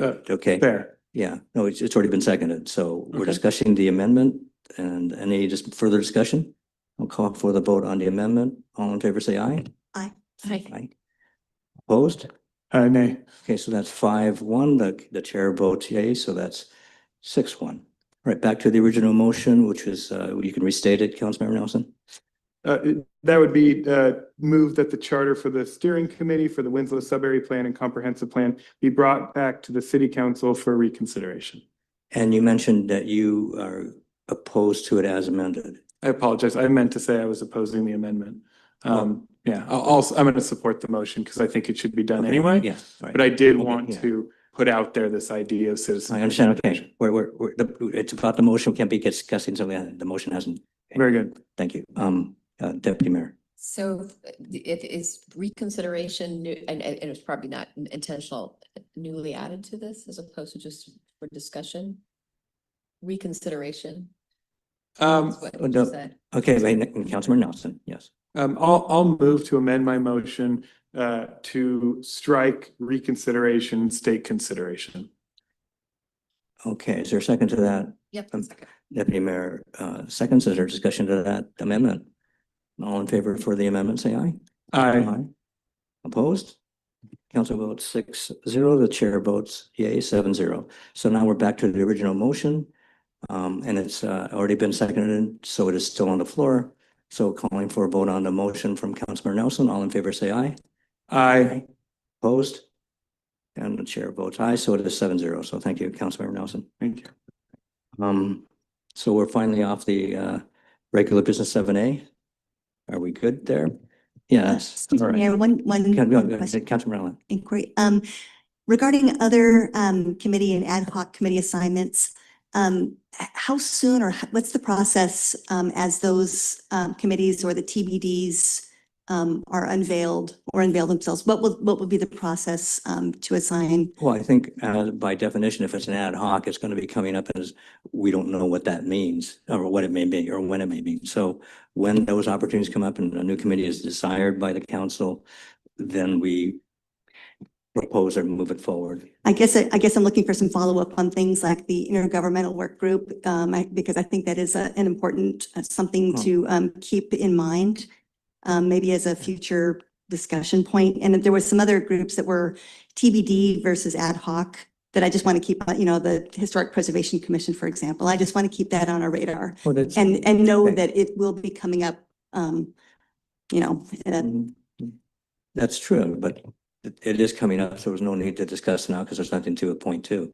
Deputy Mayor Hightower. Well, no, I think this is an important point that if any of us were thinking that, hey, we need to check in on what's happening with the Historic Preservation Commission, or if those of us on the leaf blower ordinance subcommittee want to get started on it, then I think that what we would do is we would bring forward a request to discuss. It's our current process, at least, right? So we'd say, could we discuss moving, getting that active again, right? Or asking the city manager to bring forward an update on HPC, that sort of thing. Obviously, we're going to be in transition with an interim, and then so it's all going to be a little bit messy. But I think that we all can, if we're not hearing it from the administration, we can ask for it to become active. Councilmember Lant. Thank you. Okay. Very helpful. Just because there were no council members assigned to those groups, I just want to keep it on the collective radar. Thank you, Councilmember Lant. So we are now finished with item 7A. Thank you, Council. Item 7B, authorize city manager to reject all South Island sewer connection requests in accordance with the South Island sewer connection policy. City manager, I'd like to turn this over for you. Yes, just one item that the items dealing with the Historic Preservation Commission, the council's provided some direction about the options they'd like to discuss. That is scheduled for a future council meeting. So that will come forward. We'd like to present to you staff's recommendation related to connections for the South Island Sewer District. Mr. Worsvicki will present the analysis. The bottom line for this is pursuant or in accordance with the council's policy directions.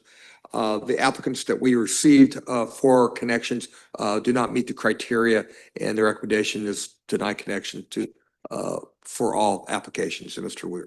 Worsvicki can expand on that. Good evening, Council. Chris Worsvicki, Public Works Director. As the city manager mentioned, this agenda item is reviewing South Island sewer connection requests. And this evening, we're going to focus, I'll give you a little bit of background for new council members who were not involved as the council was discussing this last year, as well as we'll review each of the 8 requests and talk about next steps. So first, with the background, South Island Sewer is located on the South Island. It was created in the early 2000s by a local improvement district. The city owns the collection system, the pumping, and the sewer mains. And we have an interlocal agreement with Kitsap Public Utility District to treat that wastewater at the Fort Ward Wastewater Treatment Plant. The map there shows you the areas of the sewer district in blue. The area on the east side is the Rockaway Beach area, and the area on the west side is the Point White and Linwood Center area. There is a second sewer boundary area known as the adjacent area, which is shown in yellow on the map. And those are properties that are surrounding, mostly surrounding the existing sewer area. And we make that distinction because there's a difference in the policy as it relates to connection requests in those two areas that we'll get to in just a minute. We currently have an agreement with Kitsap Public Utility District, and again, the district recently took over the sewer system and the treatment plant from Sewer District 7, which was the previous owner.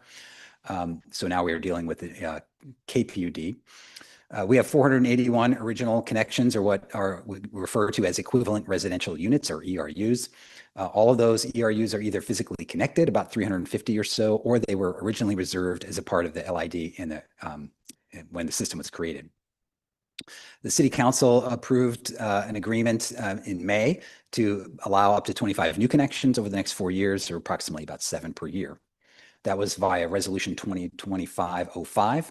And along with that policy came a new procedure for accepting requests for connections that would then be reviewed against the policy and brought back to the council for decision. And that is the process that we are going through today. And you're at the final approval stage for this first year of the annual call. So just a little background on the policy itself. This is why I was showing you on the map the distinction between the areas that are within what's called the sewer boundary and the areas adjacent to the sewer boundary.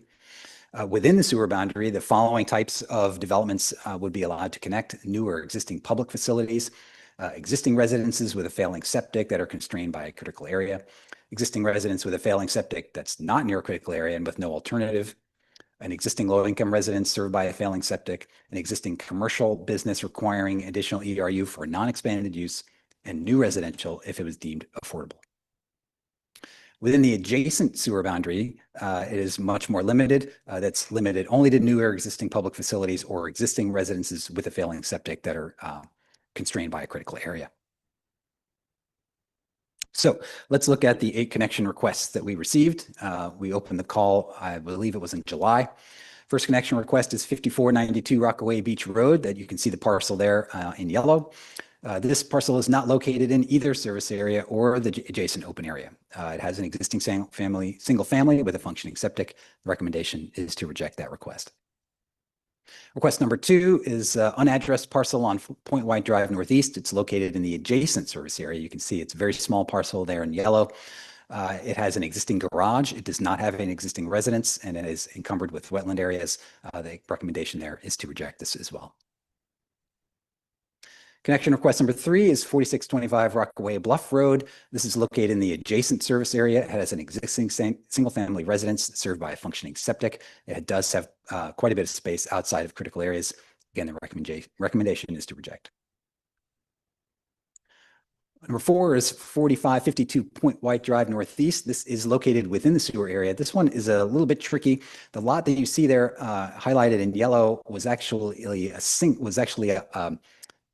single parcel with the lots directly to the west. This parcel and that original parcel had an ERU that was assigned to it for a single family, although both lots are vacant right now.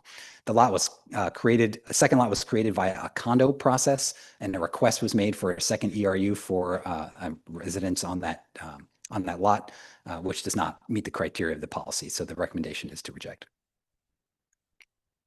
Request number 5 is an unaddressed parcel on Baker Hill Road. It's located within the sewer area. It has a vacant lot with a space outside the critical area for septic. So again, recommendation is to reject. Number 6 is 4135 Bluff Street. This is located in the sewer service area. It has a single family residence served by a septic, functioning septic, and it has space outside the critical area. Recommendation is to reject. Connection request number 7 is 4768 Larson's Place. This is located in the sewer service area. It has an existing single family served by a functioning septic and space outside the critical area. Recommendation is to reject. And lastly, 4106 Rockaway Beach Drive Northeast. This property is in the sewer service area, has an existing single family residence with a functioning septic and actually very limited space outside the critical area. I could see if this parcel eventually could claim to have a failing septic, that this might be at some point a candidate for a connection, as it's almost entirely encumbered by, I think, shoreline critical areas and steep slopes. But for now, the recommendation is to reject. So next steps, the motion before you is to reject these requests. We would do another annual call for connections in June 2026. I also just wanted to inform you that KPUD has informed us in their review of the wastewater treatment plant that the plant actually has quite a bit of capacity. They believe it has upwards of potentially 200 more connections that would be available outside the Fort Worth area. If the council was interested in exploring that further, we could certainly entertain that. But for now, the policy is as it stands. And the connection requests we made do not meet the policy. So thank you, and I look forward to your discussion. Thank you for that presentation, Public Works Director. And opening up for questions, I would request or ask that if you have questions, let's pile them all up in one group and we can have the questions answered and later, not individually. I think Deputy Mayor Hytopoulos was first, and who was second? Councilmember Pamela Johnson, and then Councilmember Lamb. Okay, and Deputy Mayor. No, I was just wanted to make sure I was reading the slides correctly, that we had 3 or 4 requests just outright for a connection, even though there wasn't even a failing septic, existing residents with functioning septics. That's just, I guess, a curiosity. I didn't know anyone would try to do that, but that was my only question. Councilmember Friendly Johnson. Deputy Mayor. I'm gonna make the motion. Well, We can okay. discuss that. I move to authorize the city manager to reject all South Island sewer connection requests in accordance with the South Island Connection Policy 2.14A. There's a motion. Is there a second? Second. And then I just got one question. Yeah. So there's motion on the floor now. No, continue. Yeah, I just got one question. When we put out this call for connections, for sewer connections, are we also notifying people what the policy says for those that can be connected? Because I'm kind of like you, it seems like some of these were no-brainers and that, makes me want to reach out and try to get a connection myself. Right. Just okay. Just to give you something to do. Let's keep we'll ask more, I'll get a list of questions and then we'll have the responses. Councilmember Lamb. Yeah, and that's my question is there a fee for applying for a connection? And if so, if there's not, who's paying for the staff time for the review? Any other discussion? City Manager, you have your light on. I was just waiting when we receive all the questions from the council. Are we, any other questions? Councilmember.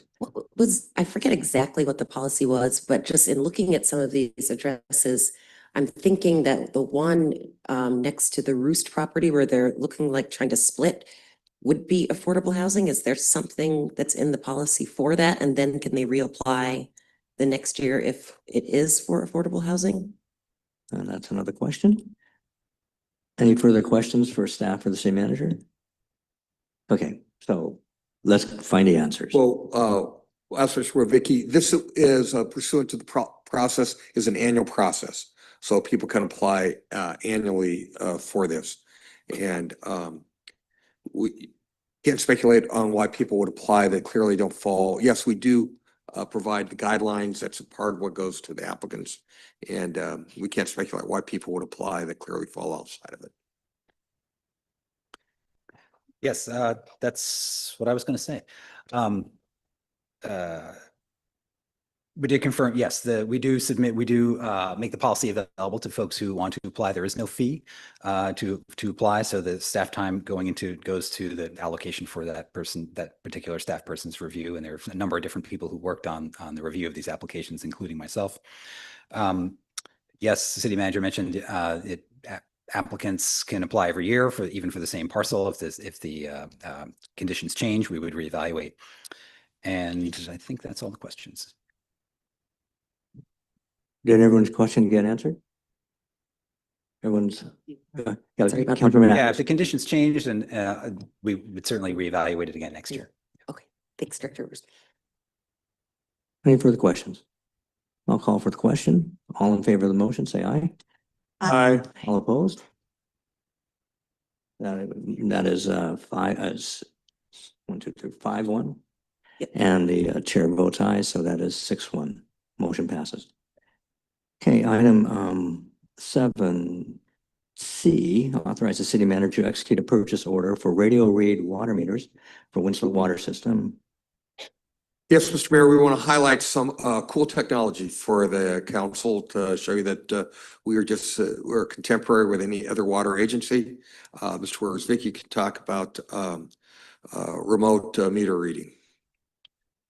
Yes, thank you, City Manager. I don't know how technological it is, but we are catching up to the 20th century. We are looking at replacing all of our water meters with radio read function capability. Right now, it takes 2 staff members about a week to read all of our meters. If we were able to replace all of our meters with the radio read function, we could have 1 staff member take about a half day to do all of the meters, which is a significant time savings. In addition, the new meters don't have any moving parts in them, so that they last a lot longer, almost twice as long. So we're saving money in the long term, not replacing them. We also, we're looking at replacing about 20% of our overall meters right now with this expenditure at $95,000. So it is quite expensive. We're looking at doing it over the course of 5 years, replacing all the meters. And as I mentioned in the agenda bill, this is what's known as a sole source purchase. So there is really only one vendor that provides this particular equipment that fits within the sensor meters that we use. So our procurement manual allows a special policy for purchasing from a single vendor without going through a bidding process or selecting a solicitation for this particular equipment. So we write a letter to the file on this particular sole source procurement, which is typical for this type of thing. And yeah, I think that's what we have to offer on this. Thank you. Council's pleasure. Councilmember Nelson. Yeah, just real quick. So it looks like it's included in the current budget. And then is this something that's funded by the ratepayers versus the general fund? Yes, this is a water related fund expense and it would come out of the water fund. Thank you. No other questions, council. I'll entertain a motion. Councilmember Lamb.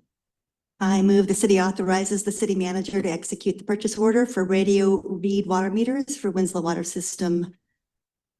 There's a motion on the floor. Is a second? Second. Thank you, Councilmember Nelson. Any other further discussion? Call for the vote. All in favor, say aye.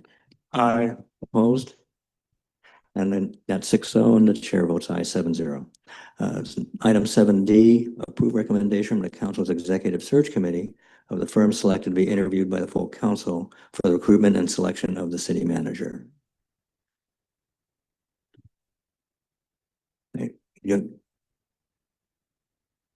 Deputy Mayor Hightopoulos. Yes,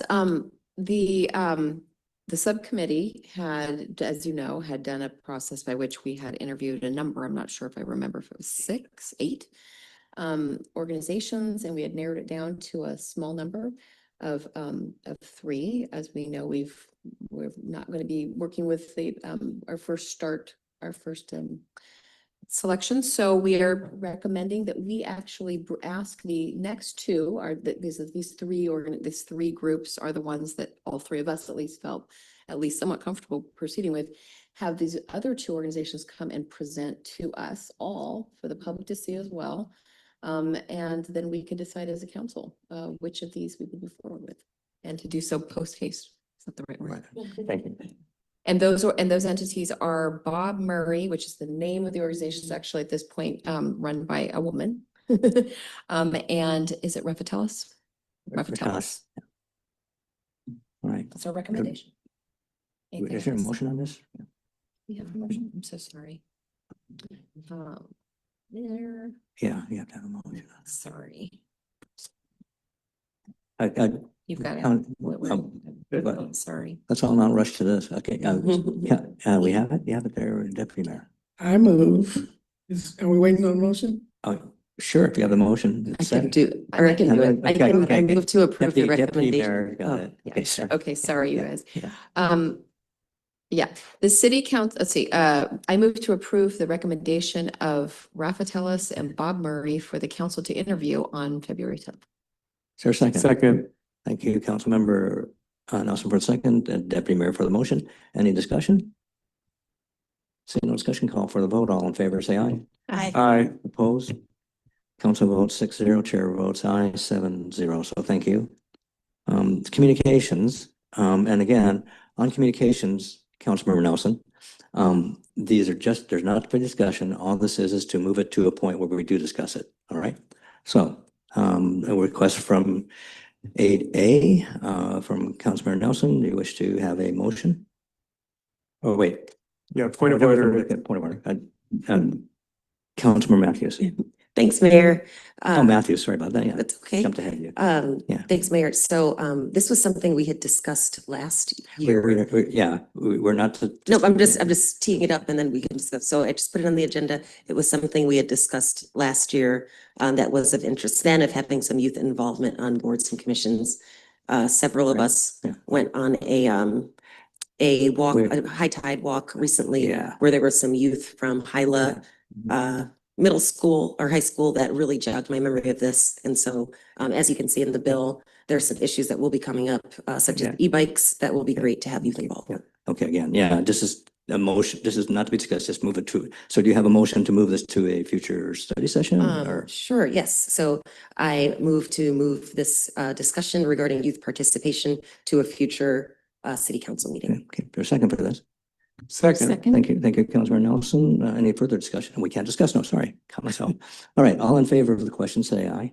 Aye. All opposed, 6-0. The chair votes aye, 7-0. Now, item 8B. Councilmember Nelson, you have a motion to move something.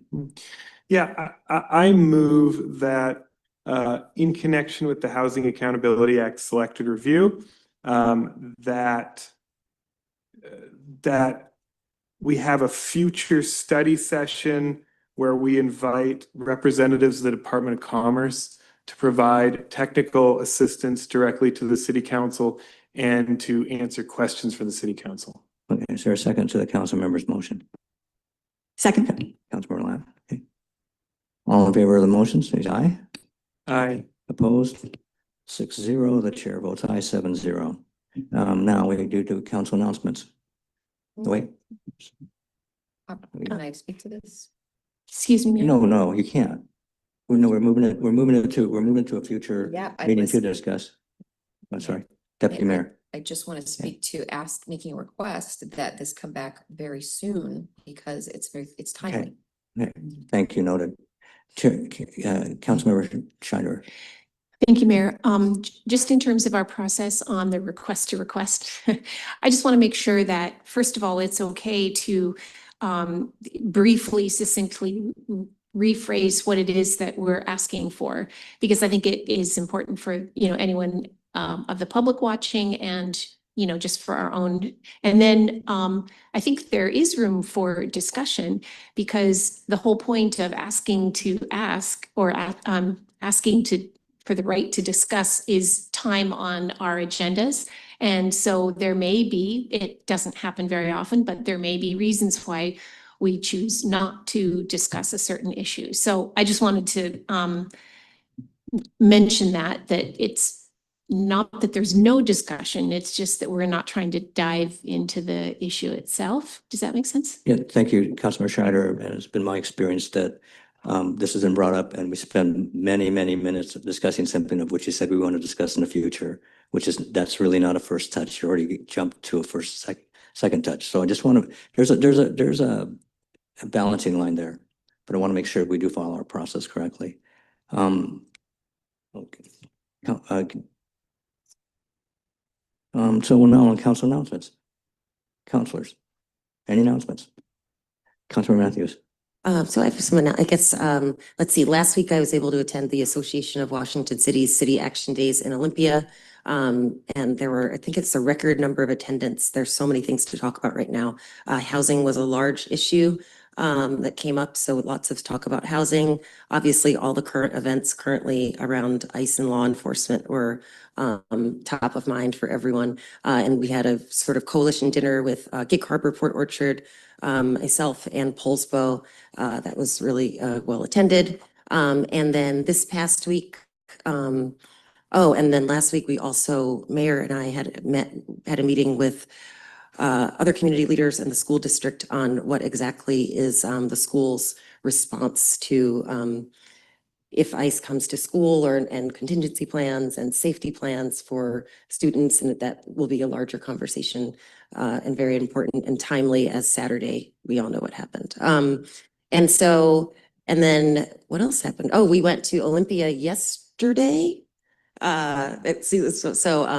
Myself, Mayor, City Manager King, Councilmember Lant and Councilmember Nelson traveled to Olympia and met with our legislators and I think had a very good day, very productive day. And then there's something else I'm forgetting. Oh, and one last thing, Councilmember Nelson and I are going to be holding, come have a cup of coffee with us the first Saturday. And this was something we had decided before we had a public comment from Charlie Kratzer, I believe, last week on engagement and we had already decided that we were going to do these, but first Saturday of the month, you can come see us at the marketplace from 11:30 to 1 was what we decided. Yeah, from 11:30 to 1. So just stop in, first cup of coffee's on me, and speak about anything you'd like with the two of us.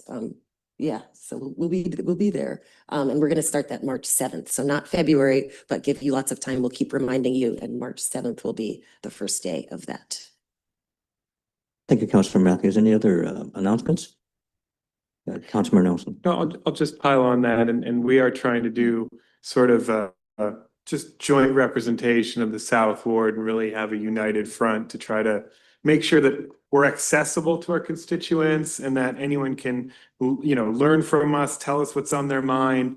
And it's really something to kind of fill the gap until we get ward meetings going again. But I think we'll still continue this anyway. I'm really looking forward to it, frankly. So I think we're going to start it the first Saturday in March and just go every month from then on. So. Thank you, Councilmember Nelson. Councilmember Lant. Thanks, Mayor. Good job, South Ward. Nicely done. I love that. I just want to alert folks that we have been busy on different fronts, including I know that Councilmember Matthews and I both testified, myself in front of the State Senate Transportation Committee. She testified with the House of Representatives.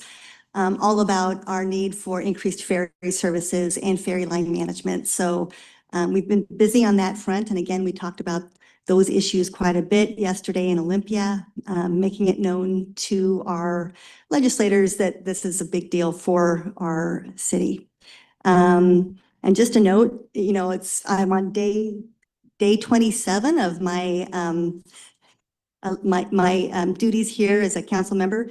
And the amount of emails and phone calls I've received has been pretty astonishing. And I just wanted to mark that to say that the people who are so concerned, there's general concern about roundabouts, utilities, affordable housing, World Cup, 625 interim uses, just that there's just this whole gamut of interest from the city that we'll be tackling in the future. So I just wanted to throw that out that we're hearing all of these. Thank you.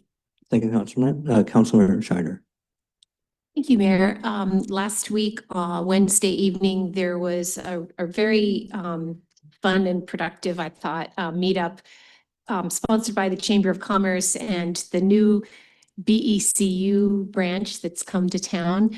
So it was an entrepreneurs meetup at Sister Cider, and it was just delightful. There was a wonderful, round table, people introducing themselves. I think we're going to be seeing that on a quarterly basis. Matchsticks Lab or Matchstick Lab through Vibe Coworks in Holsbo was also a sponsor of that. So anyway, just looking forward to seeing how we might further our support of entrepreneurship and innovation here on the island. Thanks. Any other appointments? I just first want to do a shout out to my colleagues, Councilmember Matthews, Nelson, and Scheider. Lant. It was really fun being with all of you yesterday. It was yesterday in Olympia. But also, and I hope you would agree, our lobbyist, Brianna Murphy, organized all of our meetings, timed it to the hill. She was incredibly informed. Any question that they had, she had the appropriate answers. So we're really, I think, lucky to have this person representing us in Olympia. Today was the Kitsap Housing meeting, among many other things. Kitsap Housing is embarked on a grant from the Washington State University and another agency. And one of our structures is going to have a full-blown $600,000 solar facility, of which creates more energy than this facility can use. So it's going to go back in the grid. So this is going to be making money for the authority, as well as reducing the rents, the power to nothing for all these low-income tenants. So it's an exciting thing. And I just want to remind people that tomorrow night at 4:30 to 6, we're going to have a retirement celebration for this fellow to my left. And I invite the community to come at the Stan Peacock Rowing Center down on the waterfront. Should be a really great celebration, and I'm really looking forward to seeing you there. And Councilmember Matthews. I'm so sorry. And I forgot, Rep. Nance and I hosted a town hall in this here room on Saturday. It was full. And it was really great to have, we had a representative from the Kitsap County Sheriff's Office here, Sergeant Brandon Myers, who was able to answer many of the community questions that have been coming up. It was supposed to be an hour-and-a-half event, and I think it was ended up being two and a half. And so any other questions, we are all up here, always accessible. So we are here with you in community at all of these times and always available. Thanks for helping arrange that and hosting it. This does fall under that very same thing, and we, we're seeing things nationally that are certainly values that our community does not support, especially in terms of immigration and customs enforcement and border patrol actions that, quite frankly, are murders. And so I think we should get together as a council and talk about how we want to respond to this and show to our community that we don't tolerate this. This is not a Bainbridge value. We are better than this. So it could be a proclamation, it could be a statement of purpose, but we should, I think, collectively have one voice on this. So let's put that to a future meeting, if that's all right with the council. Any other? So I'm calling good to order. We're adjourned. We could go to the order.